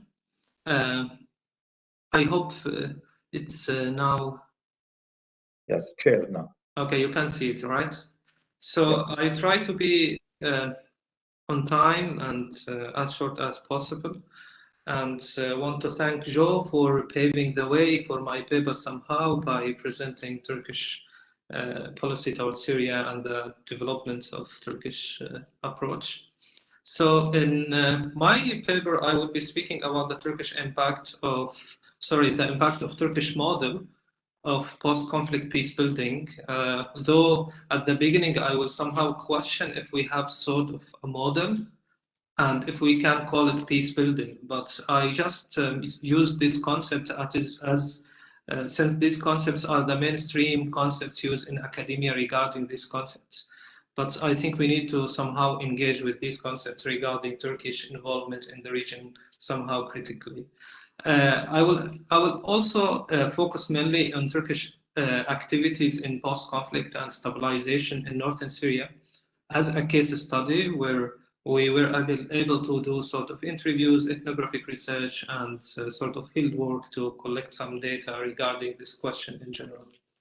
So the main question of the paper will be about what is the impact of Turkish activities or peace building, stabilization, nation building. We will somehow try to engage with these questions in conflict-affected Arab countries, mainly Syria in this case, but if we can generalize these consequences on other cases, like Somalia, Libya, and relatively to Iraq, on the political order formation, and mainly the local ones, since I'm now trying to examine the case of northern Syria. This research in general has a couple of assumptions. One of them is that there is a process of state deformation, and at the same time state formation in many of the Arab countries since 2011. We can see that very obviously and saliently in case of Yemen, Syria, and Libya, but also in other cases. And the other assumption is that the increasing Turkish activities, mainly in these countries, may have enduring impact on political norms, forms, and practices, especially if Turkey is trying to carry out sort of direct stabilization activities, as in the case of northern Syria. Of course, this question is somehow related to our multi-year research project here at CCDB, where we're trying to question what is the impact of rising power and changing geopolitics on the peace building and international peace architecture in general. As a case study for answering this question, I will take Turkish engagement in northern Syria with some details and data from on the ground.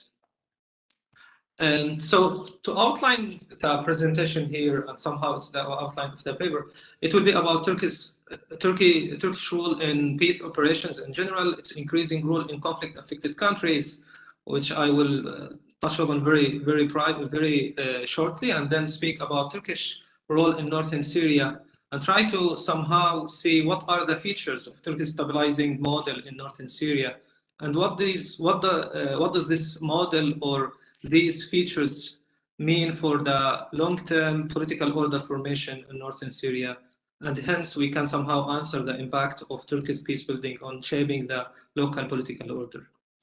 So to start with Turkey's role in peace operations, Turkey during the Cold War was somehow very traditional in this concept, in this context. Turkey had played a minimal role in peace operations under the United Nations and within the NATO operations and under NATO umbrella. Ankara has been an important contributor to international military operations, so it was troop contributor or troop providing country during the Cold War. And also, Turkey has participated in NATO-led operations in Bosnia, Kosovo, and Afghanistan. On the other hand, also Turkey, after 2000, started to play an important and distinguished role as a mediator. We can here mainly mention Turkey's initiative between the international community and Iran, partnering with Brazil at that time, which was considered as an example of rising power role in peace building, internationally speaking, but also has played an important mediator role between Israel and Syria in 2008, before the war in Gaza in 2009. At the same time, we can see that by 2010, Turkey's contribution and Turkish contribution to the peace operations under the UN rised notably. We have almost 23 operations where Turkey were providing troops in these operations, according to the data set prepared by Khaldun in 2018. But in the recent years, mainly after the shift of Turkish defense doctrine after 2016, we see that the Turkish role in post-conflict peace building started to expand, but at the same time also started to be more independent than the international community. And we see that, for example, in the Syrian case, where Turkey partnering with Russia in what we know as Astana or Sochi process, which is somehow parallel to the Geneva process, which is the official process led by the United Nations and its mission in Syria. So we can see here that there's a rising of Turkish regional power, but also at the same time, this impacts Turkish independent post-conflict activities, which is somehow out of the United Nations and the NATO operations, which was the case of Turkey's peace operations during the Cold War. However, these aspects of Ankara's role, mainly in the context of Arab countries, is very much under research, unfortunately.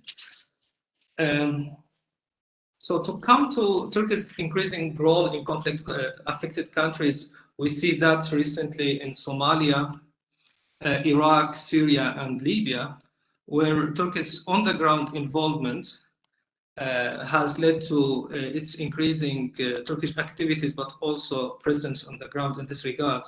But the question will remain how to frame these activities, like how to frame Turkish rising role in conflict-affected countries. Can we call it peace building, peacekeeping, not really stabilization, maybe more in the case of Syria at least, state building, I have doubts, nation building, for sure not. So I think we need somehow to engage with these concepts and try to frame and conceptualize what Turkey is trying to do in these countries, at least to engage with that academically. When we come to, after that, we have to see if there is really a Turkish model in this regard. Like, is Turkey following one doctrine and sort of the main practices in Syria, in Libya, in Somalia, or it very much adjusting its policies according to the realities and local realities on the ground? This is another question that somehow the paper is trying to answer, though it was not the main question of the research. So the main question, I will come back to the main question, which was how this model, if we can name it as a model, will impact the Arab local order formation, local political order and political order formation. I want to highlight here another point, which could be a critique, but from now we can address that it is important to highlight that the real intention of Turkish engagement in Arab political local order may not reflect a willing to export its political structure or norms. It may not have a structured peace-building program, but at the end of the day, that does not mean that these activities these activities do not impact the formation of the local political order. So to come to the case study where I try to answer these questions, Turkey's role in northern Syria. So this paper tried to focus on this case as a case study where, based on field work, interviews alongside primary and secondary sources. So we tried to follow sort of bottom-up approach and focusing on the practices to understand what Turkey is trying to do and how we can frame it, academically speaking. I will not go into details regarding the evaluation of Turkish rule in Syria because already Joe, thankfully, he already paved the way for this paper speaking about that. Shortly, Turkey in 2016 started to have more hard power, if we want to say, offensive or defensive operations in northern Syria, which were like Operation Shield in 2016, Oliver Branch in 2018, and lastly, Peace Spring Operation in 2019. And after this operation, Turkey came to control territory in northern Syria, where it started to realize its stabilization program in this territory. So to come to the features of Turkish activities in this area.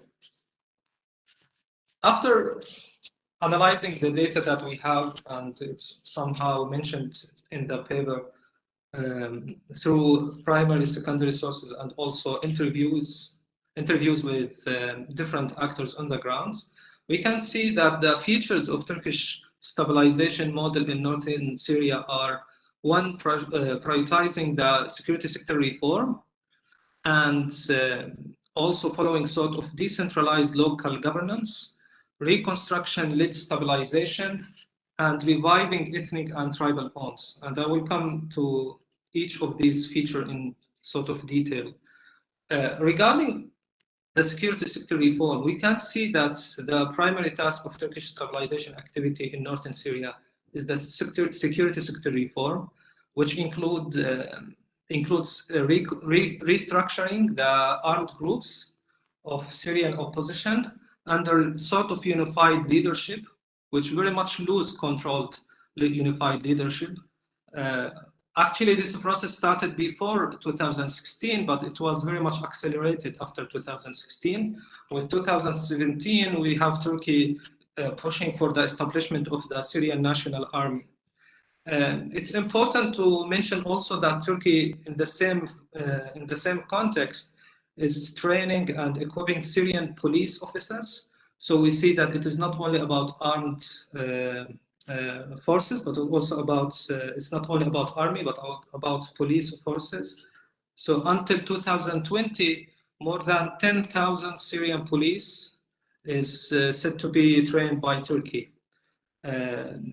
So we can see here that prioritizing the security sector reform is one of the main feature of Turkish stabilization activities, which also go in line with what Turkey is trying to do in Somalia, and also with what Turkey is trying to do in Libya. So we can see his sort of trend in this regard, where stabilization through security sector reform is the main accumulative of Turkish stabilization activity in general. And this is, of course, goes in line with the international trend and practices in this regard, as the security sector reform is considered one of the main activities and mandates of the United Nations peace operation in general, though Turkey is conducting these activities without the help of the United Nations or the coordination with the United Nations. The second feature is decentralized local governance. We see that alongside SSR, Turkey has tried to restructure the local governance in northern Syria through what they call the Majalis al-Mahalliyya, or local councils. We have almost 17 local councils in the area of Euphrates Shield, Dir al-Furat, and Olive Branch, Ghusn al-Zaytun. But the problem here is that we have 17 local councils which are affiliated to the Turkish governorships in Hatay, Kilis, Gaziantep, and recently in Orfa, but without any sort of intra-coordination and without any sort of higher Syrian authority. So consequently, these local governance councils became highly decentralized and fragmented. It's also not affiliated to the Syrian interim government or the Syrian coalition for revolutionary forces. So we see sort of highly decentralized picture in this regard. This, of course, led to many administrative problems and limited the Syrian agency overall on the local governance. This decentralization and fragmentation governance is observed in various aspects of the administration. For instance, the very recent paper by Thomas Pierre and Leila Rifai, they also highlighted this point even regarding the religious institutions in Turkey, in Turkish-controlled areas, which is, as they describe, very much decentralized, multi-layered, and fragmented. Of course, this sort of decentralized local governance led to a rising of many problems and challenges in this regard. Without the formation of any unified Syrian administration that could be a locomotive for boosting a new Syrian agency and identity, and this, of course, limits our attempt to frame the Turkish activities as nation building. We cannot say that there is sort of any nation building in this regard, since there's no consensus on this regard. The third feature is about reconstruction-led stabilization, and we here see that Turkey is investing in sort of relatively big project for the region, sort of, for example, 5 hospitals, 22 health centers, and of course these activities is carried out by Turkish agencies like Turkish Cooperation Agency, TIKA, Afad, and also Kızılay. But of course, what is interesting in this regard is these activities is very much similar to the economic policy inside Turkey, where construction-led development is seen as the primary locomotive for enhancing the situation on the ground. But while doing this reconstruction-led stabilization, there is sort of byproduct which is affecting the policies and the maneuver room and agencies for local trades and manufacturing, as we see in our interviews. And the fourth and last feature of the stabilization model in northern Syria is revitalizing or reviving ethnic and tribal bonds. And here I want to highlight 2 points in this regard. The first one is Turkey is giving more importance to the tribal structure and ethnic dynamics, as we see in the case of the Syrian Council for sort of tribes and clans, Majlis al-Ashair wal-Qaba'il. Of course, there is sort of a rationale behind that. Maybe it's easy to mobilize the tribes. Maybe it is an attempt to stabilize the region controlled by the PKK in eastern Euphrates. But at the same time, we need to keep in mind that Saudi Arabistan, United Arab Emirates still have sort of leverage over the tribal affairs in this region. In addition to reviving the tribal structure and emphasizing the tribal structure of the region, Turkey also is empowering the Turkmens and as an ethnic over other ethnicities. We can see that in our interviews, where many people were saying that Syrians of Turkmen origin can easily climb the ranks of the Syrian National Army and other administrative bodies in the region. This, of course, could be rationalized by the concept of soydaş politikası, where Turkey is following sort of ethnicity-based conceptual and legal structure of Turkish foreign policy. And this has public administration implications, regulations, and practices relating to this term, according to a research by Firat Yalçın. So all in all, we can see that these are the main 4 features of Turkish stabilization model in northern Syria. When we come to the main question, and my last slides, I hope I'm in time, which is about the impact of this Turkish stabilization or peace-building model on shaping the local political order, we can have 3 main consequences. We will have sort of stability due to the SSR and also to the reconstruction-led stabilization activity, which is somehow are in line with the global peace-building priorities and United Nations mandates. But at the same time, the decentralized local governance and reviving the tribal and ethnic bonds are more distinguished features of Turkish model of peace building. So we will see that there is stability, but this stability is somehow fragile and very much vulnerable to ethnic unrest. The other impact will be about demising the local political agency. And it is very much serious in regarding to the long term of state reformation in Syria. We can see that the Turkish activities is somehow jeopardizing the possibility of emerging of any Syrian authority in the region as unified Syrian authority, and also leading to somehow demising of the local political agency.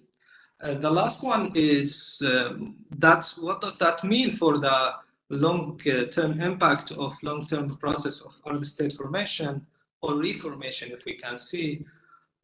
So we can see that the empowerment of pre-political ethnic and local bodies do not help forming the Syrian political identity, and it also limits the agency of Syrian political actors. This emphasis on ethnic and tribal bonds does not help building a nationhood and is not consistent with the inclusive civic nation building project. So to answer the questions that I had at the beginning, we can see that Turkey has sort of stabilization activity, which is somehow generalized in other cases, as in the case of Somalia, Libya as well. We have, Turkey has sort of construction and reconstruction-led development and hence stability, which is somehow in parallel with Turkish internal activities, economic activities, which is construction-led development. But at the same time, its activities and emphasis on ethnic and tribal bond has serious impacts on the formation of political agency and lead to the demising of local agency, political agency for local actors. Thank you for your listening, and if you have any feedback, I will be happy to listen to. I will stop sharing the slides now. Thank you, Bilal. Thank you very much for this interesting paper. Actually, many questions. You are raising many questions. Actually, I believe in 2011, Bilal, when the Arab uprising or Arab Spring started, at that time, I remember that there were two major regional models. Both of them are non-Arabs, the Turkish model and the Iranian model.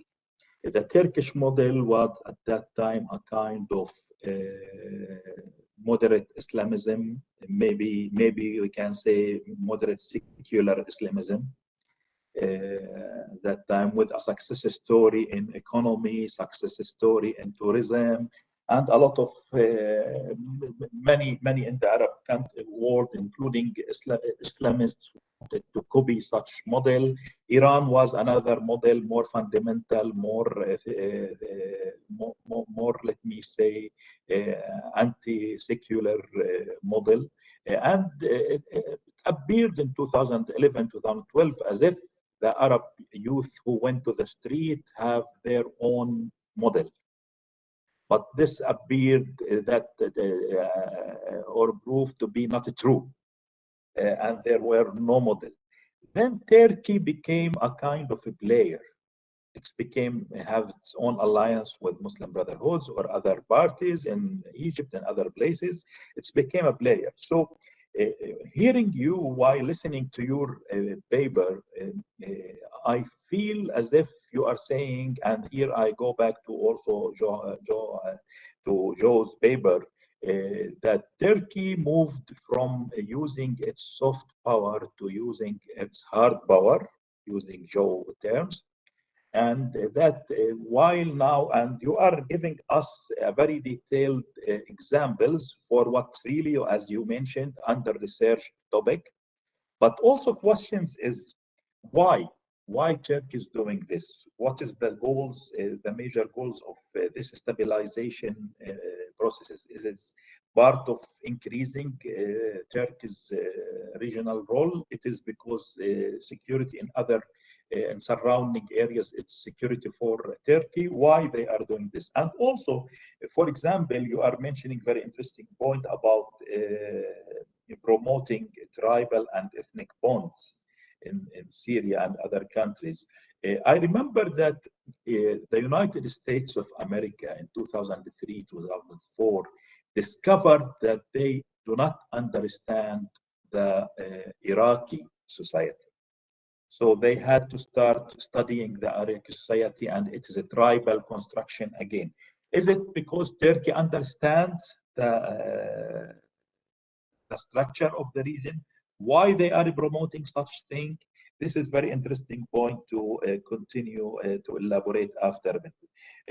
Moving from your paper, Bilal, to last but not least, Batul Dogan Akas. I hope I mentioned your name. The spelling is correct. Batul is going to discuss. We will, while the first three papers were on Syria and Iraq mainly, now we are approaching the GCC, Turkey and GCC. So we are moving away a little bit, and with a very interesting title, A Trench War of the Historic Blocs, Turkey's Role in the Tangled Gulf. Batul will study the development of relations after the Arab Spring, as I understand. And because, as we mentioned, after the Arab Spring, Turkey became a kind of a threat for many Arab regimes. And also, I am, again, that's the question I asked Joe, is it possible to go back to the soft power of Turkey or no? Batul is a PhD candidate in a joint degree program between Qatar University and Durham University in UK. She received her MA degree from Qatar University Gulf Studies Center for a thesis titled Securitization of Qatar Foreign Policy. Very interesting titles. Batul, floor is yours for 20 to 25 minutes. Thank you, Dr. Ahmed, and thank you for Ibn Khaldun Center and dear colleagues and professors. It was really nice. Since yesterday, we hear a lot about Arab-Turkish relations. And as you mentioned, let me share my PowerPoint. We are gonna move away from Iraq and Syria.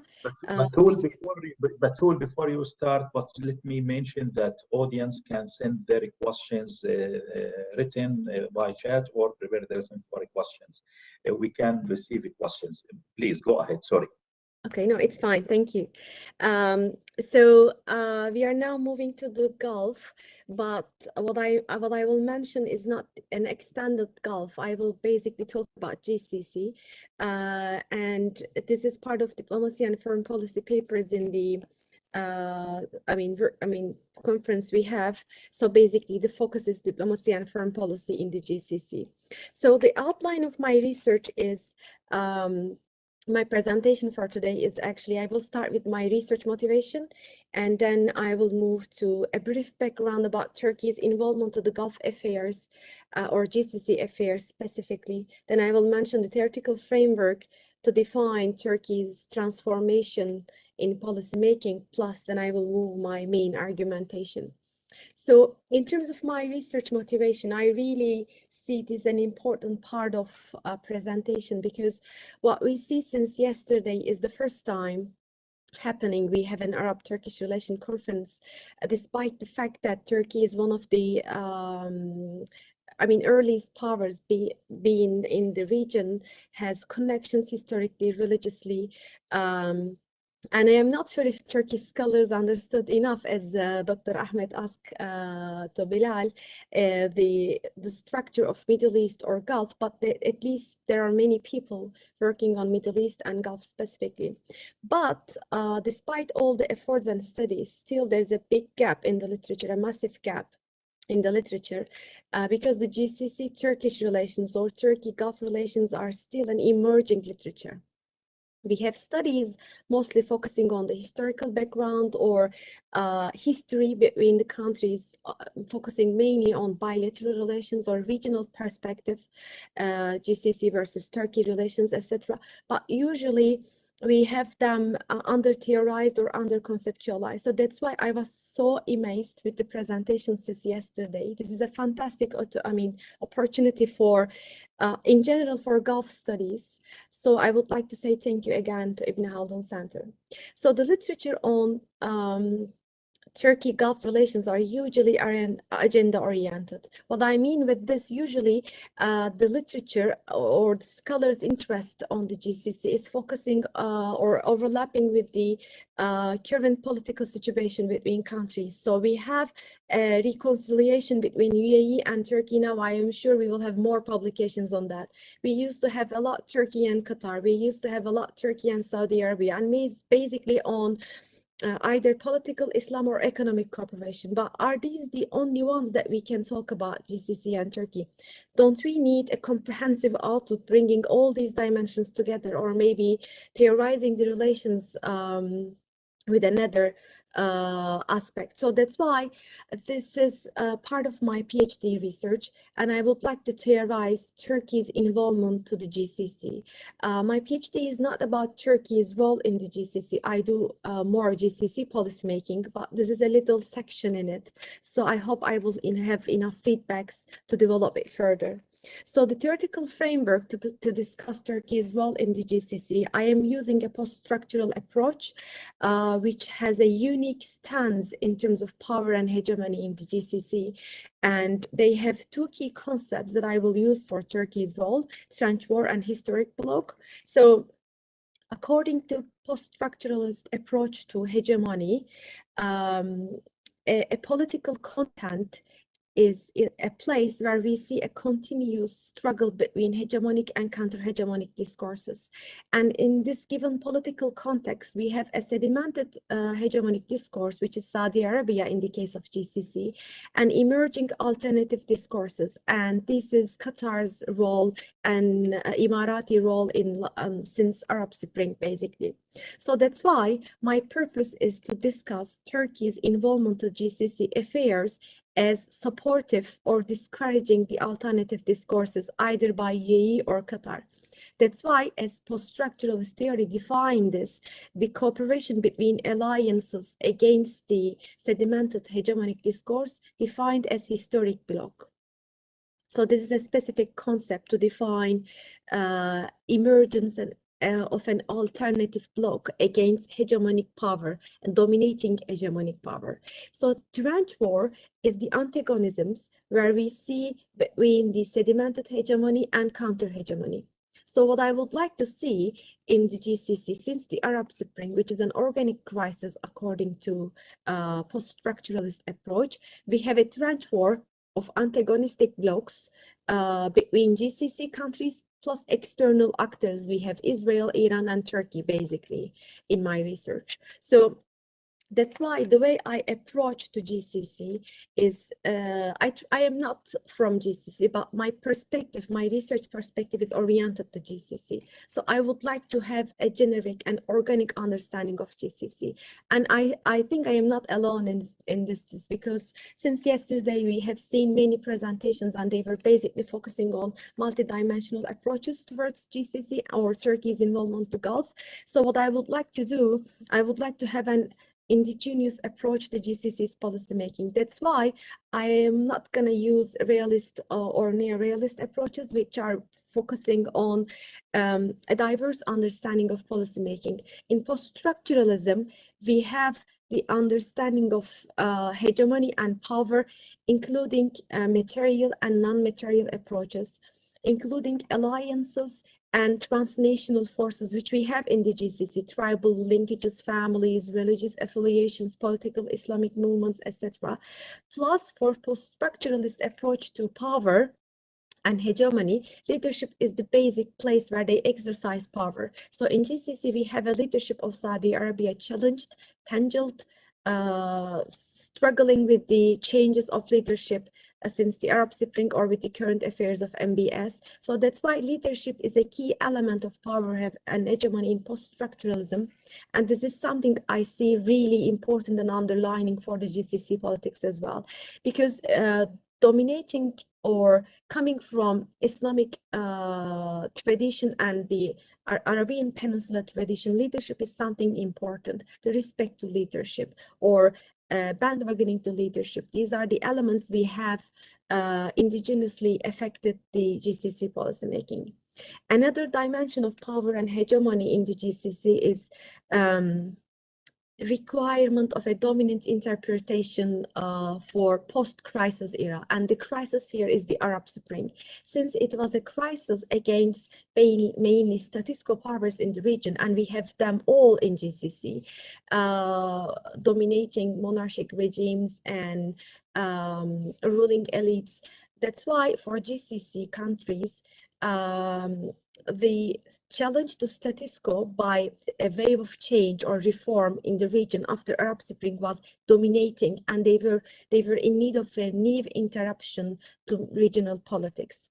So the last part of the approaching power and hegemony in the GCC when it comes to Turkey's role, or another aspect of GCC affairs, is a network of alliances. So Arab politics is not different from any other policy making in the world, but it has unique approaches to alliances and relationships. So the key element of GCC policy making is network of alliances and the balance between the parties. While we have UAE as approaching Israel, on the other side, we have a UAE policy making focusing on Arab, with the title stating that Arab solutions to Arab problems. So that's why the network of alliances is a key and unique approach in the GCC policymaking.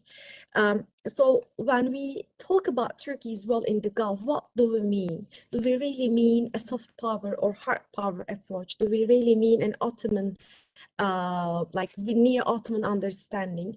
So in this regard, we need to focus on the previous literature and the policymakers' speeches. So what I see in the literature, basically Turkey's involvement in the GCC in the pre-uprising era is mainly the economic ties between Turkey and the GCC countries, because Turkey was a strategic partner for the GCC.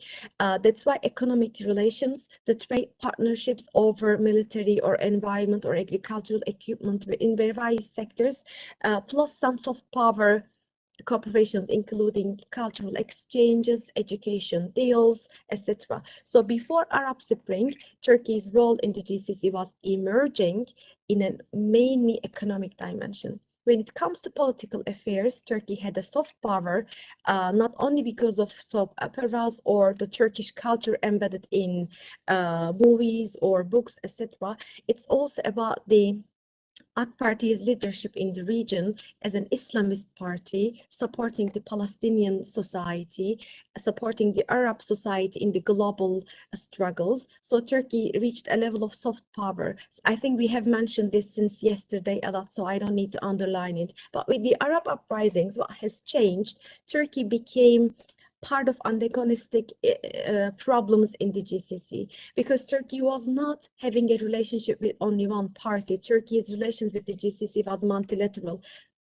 Turkey has military and economic relations with 6 parties in the GCC.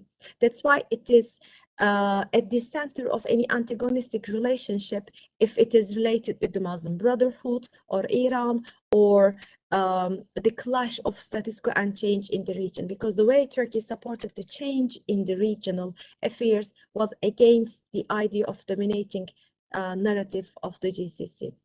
So that's why somehow Turkey became part of a counter-hegemonic discourse in the GCC, but this is something changing a lot since a couple of months, when we see retaliation with Egypt, Saudi Arabia, and UAE last week. So that's why we might say Turkey is not only focusing a counter-hegemonic discourse, or not only engaging with the counter-hegemonic discourse, but also with the hegemonic discourse. So then what trench war of historic blocs mean when it comes to Turkey's role in the GCC? So I have 2 main arguments in this. Turkey's role in the GCC is supported by articulation of political Islamic narrative and sectarianist narrative by the dominated discourse. Here what I mean, the role of Saudi Arabia and supported by UAE in post-Arab Spring era, terrorizing the Organization of Muslim Brotherhood and their involvement in the Gulf affairs, plus involvement of Iran as the biggest danger or threat to their societal or political power. So that's why Turkey, since Turkey has a relations not really solid at the moment, but cordial relationship with Iran, so its role with the Iran or Qatar without having a strict sectarian discourse. Turkey was part of a sectarianist articulation, plus Turkey's support to Muslim Brotherhood, to Egypt, and not only in Turkey, but almost everywhere in the Middle East, Turkey is supporting them. It made Turkey as a central actor in trench war when it comes to articulation of political Islam and sectarianism to GCC narrative. So that's why Turkey actually started threatening understanding of security in the GCC. Turkey is a democratic country. We have political parties, some of them Islamists, some of them are republics, nationalists, but the way policy making we have in GCC is completely different. In GCC, we have authoritarian regimes or religious supports to the leaders. So understanding of security is a lot to do with regime security, societal security. So terrorism is not only bombing physically to GCC monarchy, but it has a lot to do with regime security when it comes to understanding of people or their perspective of the regime. So that's why Turkey's role in the post-Arab Spring era as a central power, one of the central powers in political Islam and sectarianism, as it is complex nature in the region, Turkey start being a danger or threat for the understanding of security. It's not only for UAE and Saudi Arabia. Turkey might have problems with Bahrain, Kuwait, Oman, or Qatar, but the way those other 4 countries are approaching the Arab Spring is the reason why Turkey didn't have any problems with them yet. So that's why Turkey's support to the change, where it is not against Turkish interest, is challenging the idea of status quo, which is dominated by Emirati and Saudi policymaking. And what we see in Turkey's involvement in the Gulf affairs, making it a trench war between historic blocs, is also asymmetric access of to the region. As Dr. Ahmed also asked, when we look at Turkey's involvement to the GCC, we see a typical asymmetry. So this is asymmetry in 2 shapes. First of all, it's asymmetric when it comes to economic versus other cooperations. So Turkey is cooperating economically extremely with UAE. Saudi Arabia, Qatar, Kuwait, Oman, Bahrain are the latest actors. Then militarily, again, Turkey is cooperating highest level with UAE, then Saudi Arabia, Qatar, and the rest of countries are coming. But when it comes to political aspect of relationship, we see Qatar discursively supported and intensively supported in terms of social and political affairs, whereas the share of Qatar in economic ties and military trade is limited. So that's why we see an asymmetry between the realities of economic capital or trade capital and the discursive reflection of it. Another asymmetry is embedded in Turkey's capital. While Turkey is trying to be part of Gulf affairs as a country having a Muslim society, an Ottoman background, a country full of foreign policy ambitions and role in Egypt, Syria, Libya, or Palestine, or Afghanistan these days, or Africa, there is an asymmetry in the understanding of GCC politics. GCC politics has a lot to do with Western alliances, plus an Iranian threat understanding. So that's why, while engaging with the Gulf countries, Turkish policymaking is not yet focusing on indigenous understanding rather than prioritizing the Turkey's interest in short term, including economic relations or cooperations, etc. So that's why to be part of Gulf affairs for long term or in a comprehensive mechanism, the asymmetry in the access to the region needs to be balanced by including more political dimensions, more social dimensions, and more long-term goals. So that's why the last question in my presentation is asking for, has Turkey's positioning in the GCC contributed a counter-hegemonic discourse in the region? So in my research, I have defined counter-hegemonic discourse widely, and I have defined the types of it in the GCC. But here I don't have enough time to talk all about it. I don't think we need that. But what I mean by counter-hegemonic discourse, I mean any hegemonic discourse in the GCC which is not bandwagoning or following the Saudi Arabian narrative in any regional conflict or global conflict or domestic affairs. So let's say UAE policymaking in Yemen or in Libya, Qatar's policymaking in Syria, or in terms of Muslim Brotherhood's role. So that's why now at the moment we have more than one counter-hegemonic discourses in the GCC. So what we see, Turkey as an external power, non-Arab, non-GCC partner, somehow with its role with Iran or in its role in the extensive Middle East region, Turkey is contributing counter-hegemonic discourses in the region. However, we need to say this support to counter-hegemonic discourse is still limited, because according to discourse theory, to form a historic bloc and to be part of a counter-hegemonic discourse, any country requires more systemic approach to a political crisis. So Turkey's role is more reactionary rather than being systemic, which is completely normal because Turkey is not a GCC country, and Turkey is not or hasn't been in the GCC like United Kingdom or US since the early days of their national state era. So that's why, considering the fact that Turkey is in the GCC almost for like 2 decades, reactionary policymaking can be understandable. The other problem is agenda-oriented responses. So when we have a problem in the GCC, we see a Turkish policymaking. But why we don't see a Turkish policymaking or Turkish long-term planning in foreign policymaking, rather than focusing a current agenda, but a long-term situation that GCC might see.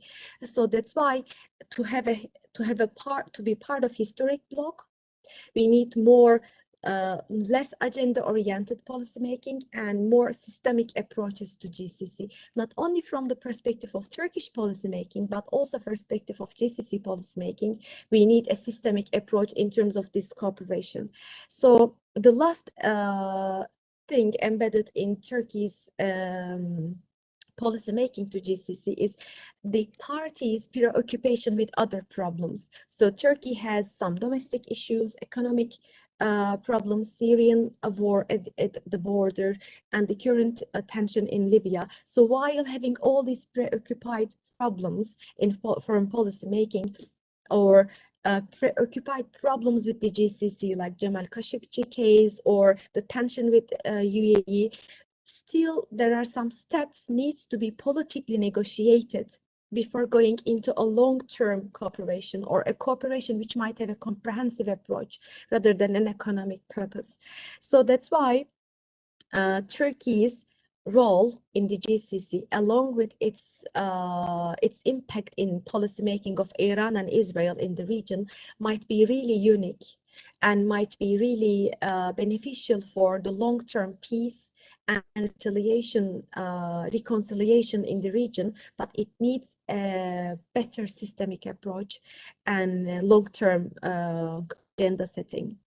My final point is, when it comes to studying Turkish role in the Gulf, we might have more approaches focusing on policymaking in terms of environment, agriculture, which are not seem like hard policy, but actually Turkey's role in the GCC might be really interesting when it comes to environmental security or some other areas of policymaking which are heavily related with the policymaking everyday life in GCC, but we don't yet see any cooperation in this area. The last point is, in the studies of Turkey's relation with the Gulf, we need more insights from policymaking and political elites. It's not easy for researchers to have interviews with them. I have tried many times. I'm sure my colleagues tried many times.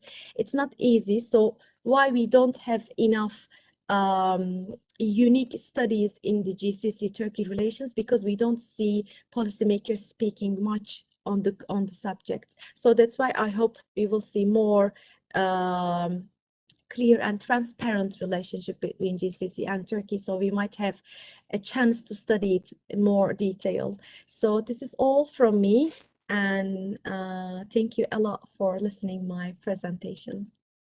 Thank you. Thank you, Batul, for this interesting paper on two levels, theorizing the relation, a very ambitious project of theorization, for theorizing for this relation, and also on the empirical side of the paper. Actually, listening to you and thinking about what Bilal said, and Joe, what Joe said, also what Omar is saying, I remembered how the Turkish drama, soap opera, started in the Arab region. This wasn't going to happen without the GCC TV owned stations. I mean, GCC is not only important as an economic and energy countries. It's now very important in terms of intellectual, cultural, media, education in the Arab country, in the Arab world. It is attracting the best Arab and regional researchers and writers. And Bilal was, and Joe was talking about using Turkish power, economical power, Turkish hegemony in a matter of state formation now. But when it comes to the GCC, it seems Turkey on the other side. Turkey now has to think that they have to minimize maybe their role in state formations in other places. Maybe they have to minimize their role in Egypt and Syria and other countries in order to satisfy GCC players, very important countries, partners in terms of commercial partners in UAE and Saudi Arabia.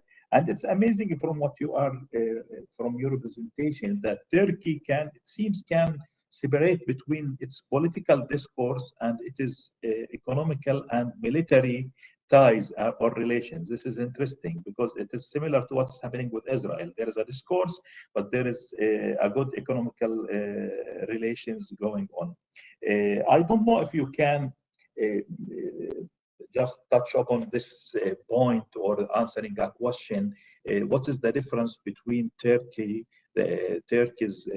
foreign policy when it comes to state formations in countries that needs Turkey in terms of economic and security manners, and comparing this with its relations with GCC? What is the concerns of Turkey in the GCC? We can now go back to our now this question you can answer, Batul, if it's clear for you. And now we can go back to our presenters to answer the questions we already asked. Joe, the question is it possible for Turkey to go back to the soft power now, or what is the type of power? I think Bilal also, you have such a question. Also, what is the goals of Bilal for the Turkish foreign policy? Why it is promoting Turkey is promoting policies like tribal and ethnic bonds as a policy and decentralization? What is the long-term goal? Omar also, the Iranian, العامل الإيراني, the Iranian factor in shaping the Turkish Iraqi policies, and is Turkey playing a role in the state formation inside Iraq? تلعب تركيا دور في تشكيل المشهد الداخلي في العراق? Those are the questions. If we can start with Joe, please. Maybe 3 minutes each. شكرا دكتور أحمد. بداية كنت سألتني عن يعني ما هو تعريف الأمن القومي التركي؟ صراحة بحسب قراءاتي ويعني المتواضعة ومعرفتي المتواضعة ودراساتي، هناك 5 مواضيع أساسية تعتبر إن مس بها أي أحد فهي تدخل ضمن الأمن القومي التركي، وتجبر تركيا على الرد بشكل أحيانا عنيف وربما عسكري حوله. الموضوع الأول هو ما يمس بشرعية النظام السياسي. أي محاولة للمس بشرعية النظام السياسي، فلنأخذ مثل المحاولة الانقلابية سنة 2016، تجبر النظام التركي والسلطة التركية على الرد بشكل حازم على الموضوع. الموضوع الثاني هو الهوية الوطنية والتعايش بين الجماعات التركية المختلفة، أي كل شيء يتعلق بالجماعات الإثنية والقومية واللغوية الموجودة داخل تركيا، وتحديدا الموضوع الكردي. الموضوع الثالث هو المصادر الطبيعية كالنفط والغاز والمياه وغيرها، وهي يمكن أخذ موضوع مثلا العلاقة التركية اليونانية المتشعبة، والتي تجبر تركيا على الدفاع عن مصالحها القومية في بحر إيجي وأماكن أخرى. الموضوع الرابع هو كل ما يتعلق بالإمكانات الاقتصادية للدولة التركية، والموضوع الخامس هو كل ما يتعلق بالإمكانات العسكرية والمخاطر الأمنية. في هذا الموضوع الخامس تحديدا يمكن الكلام في الموضوع السوري عن كيف أن الجماعات الإرهابية كداعش والمنظمات الكردية المعادية تقليديا لتركيا تشكل خطرا على الأمن القومي. أما كل ما ليس ضمن هذه المواضيع الخمس فهو ليس ضمن الأمن القومي التركي وليس له أولوية تركية، وعليه يؤدي هذا الأمر إلى تنويع طريقة الرد التركي والتعامل التركي ما بين القوى الناعمة وما بين القوى الصلبة.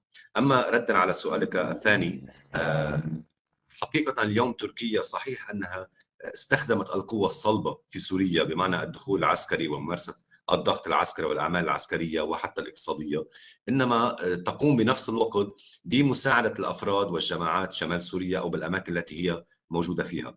فهنا عمليا نجد أن هناك تمازج ما بين القوتين، ونأتي على ذكر الموضوع القوة الذكية التي تكلمتم عنه وتكلم جوزيف ناي عنه. تركيا لديها الإمكانات لتقود سياستين في نفس الوقت، أكان في سوريا أو في أماكن أخرى. تقود من ناحية أو تستطيع قيادة من ناحية سياسة القوة الناعمة وكل ما يأتي تحتها، وفي نفس الوقت سياسة القوة الصلبة وإمكانية استعمال القوة العسكرية من أجل تحقيق مصالحها وتأكيد دورها في منطقة الشرق الأوسط. شكرا. شكرا جزيلا جو، شكرا. عمر تفضل إذا بتحب كمل الموضوع العامل الإيراني أو أي موضوعات ودور تركيا في تشكيل المشهد داخل العراق.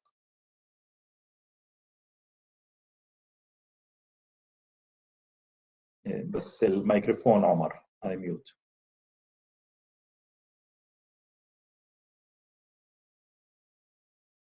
عفوا دكتور، حضرتك طرحت سؤالين. السؤال الأول فيما يخص العامل الإيراني وتأثيره على العلاقات بين تركيا والعراق.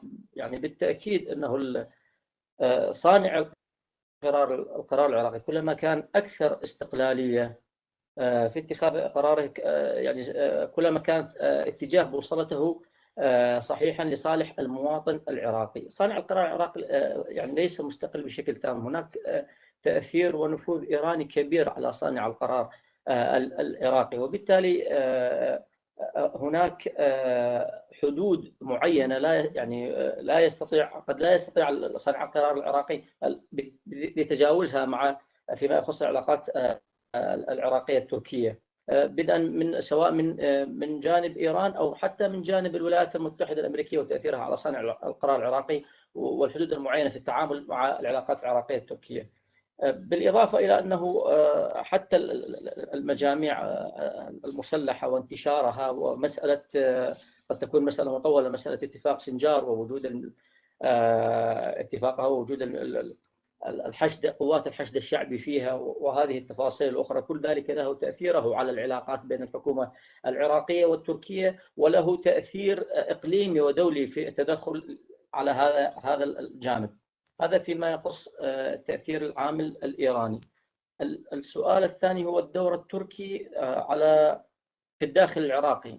نعم، هناك يعني علاقات تركيا مع العراق لا تنحصر على المستوى الرسمي أو مستوى الدولة، بل هناك بل تمتد إلى كافة المجموعات والفصائل ذات الفاعلية والتأثير داخل البلاد. يعني لتركيا علاقات ومبادرات في دفع بعض الجهات السنية إلى العملية السياسية باعتبارها جهات فاعلة وشرعية في النظام السياسي الذي انبنى بعد عام 2003، حيث كان لتركيا الكثير من المبادرات في دعم بعض الشخصيات أو القوى السنية حصرا، بالإضافة إلى استقبالها لبعض الشخصيات الرسمية التي خرجت من العراق كنائب رئيس الجمهورية طارق الهاشمي سابقا وغيره.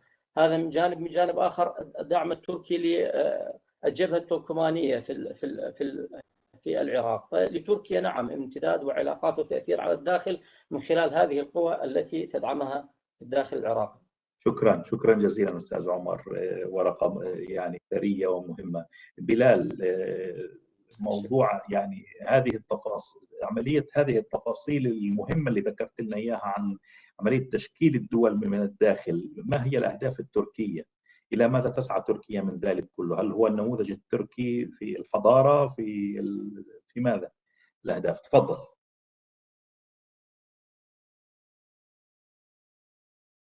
صوت أنا ميوت بلال. حقيقة يعني هو سؤال مهم. خليني بس let me switch to English because the presentation was in there.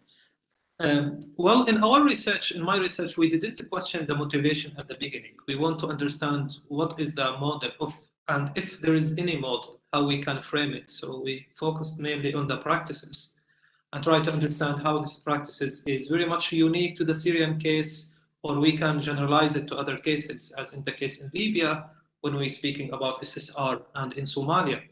But what we find, like, there are also generalizability for other cases, which may push us to ask the question of why, as in the example of the Turkmens, for example.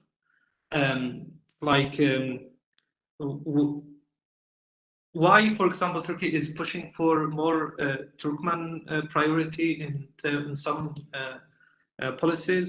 Well, we have it before in Iraq and Jabhat Turkmaniya, as our already speaker mentioned.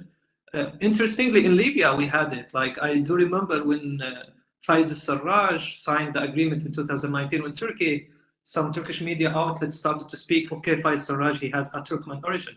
So actually, there is interesting to see, maybe it's sort of internal politics trying to somehow sell that to the public by emphasizing that, but it also could be understandable due to rising of more nationalist policy inside Turkey with shifting in coalition since 2016. At the same time, when you ask me about the tribal, for example, does Turkey understand the tribal dimensions that affairs in Turkey better than the United States? Well, Betul maybe can answer that more than me, but I think no. There is a learning process. It's very much obvious in the Syrian case. I can observe that there is a learning process actually, but no, and that's why I said in the paper that still the United Arab Emirates and the Kingdom of Saudi Arabia has the leverage over the tribal affairs in Syria and elsewhere. So Turkey has very much limited power in this regard, but still it's very much historical, coming from the Ottoman time. Turkey is trying to play with the tribes and other dimension. So overall, why Turkey has this sort of, which seems like very much contradictory and not cohesion policy, this partly due to what Betul said as reactionary and agenda-oriented foreign policy. We can see that very much obviously in Syrian case and other cases. Turkey is more about defensive realism in its aspects, so it's reactionary.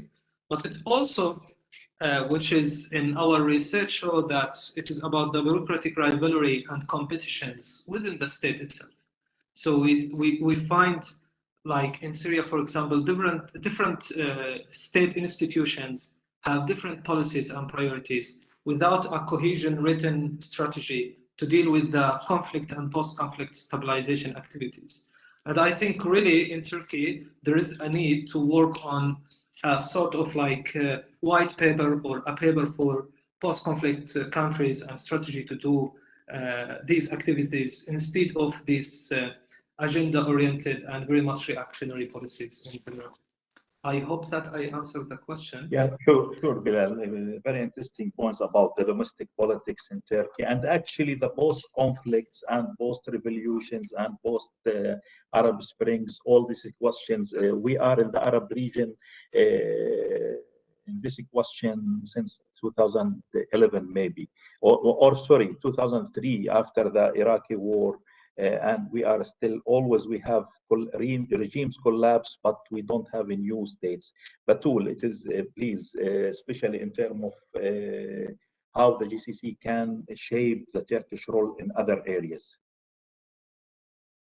Thank you, Dr. Ahmed. And I think I got the most difficult question now among my colleagues.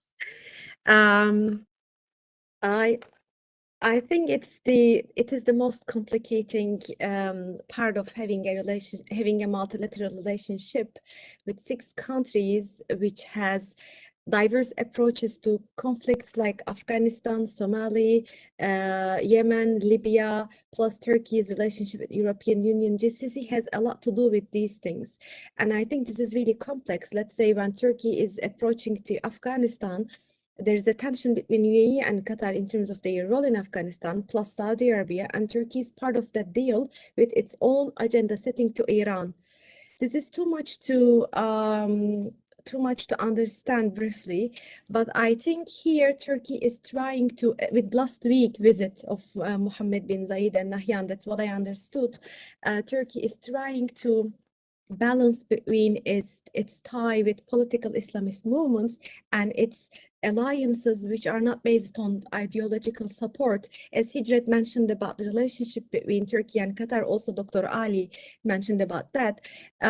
We have the key political cooperation of Turkey with some GCC countries, but with the rest, Turkey is trying to keep an economic angle only. So that's why I think in the areas where we see conflicts and where we see Turkey and GCC involved, Turkey will be trying to balance in Libya and Afghanistan. Let's say in one place, Turkey will be focusing on more its ties with Qatar, but in the other aspect, Turkey might try to balance its tension with Saudi Arabia and UAE to not lose any parties, plus to involve to the GCC through 6 countries rather than having only one partner, which might also not beneficial for Turkey's, policymaking in general. The more we have alliances, the more we will have words to talk. So yeah, I think this is my answer. Thank you. Thank you, Batul. And at the end, I will repeat and adopt what you said and about how rich is this conference. I want to thank you all the speakers today, and also I want to thank Ibn Khaldun Center for this very rich conference. For me, it was educational yesterday and today. Many thanks, and at the very end, I don't know if the colleagues in Ibn Khaldun want to end this session with any announcements or anything. Thank you very much, Dr. Ahmed.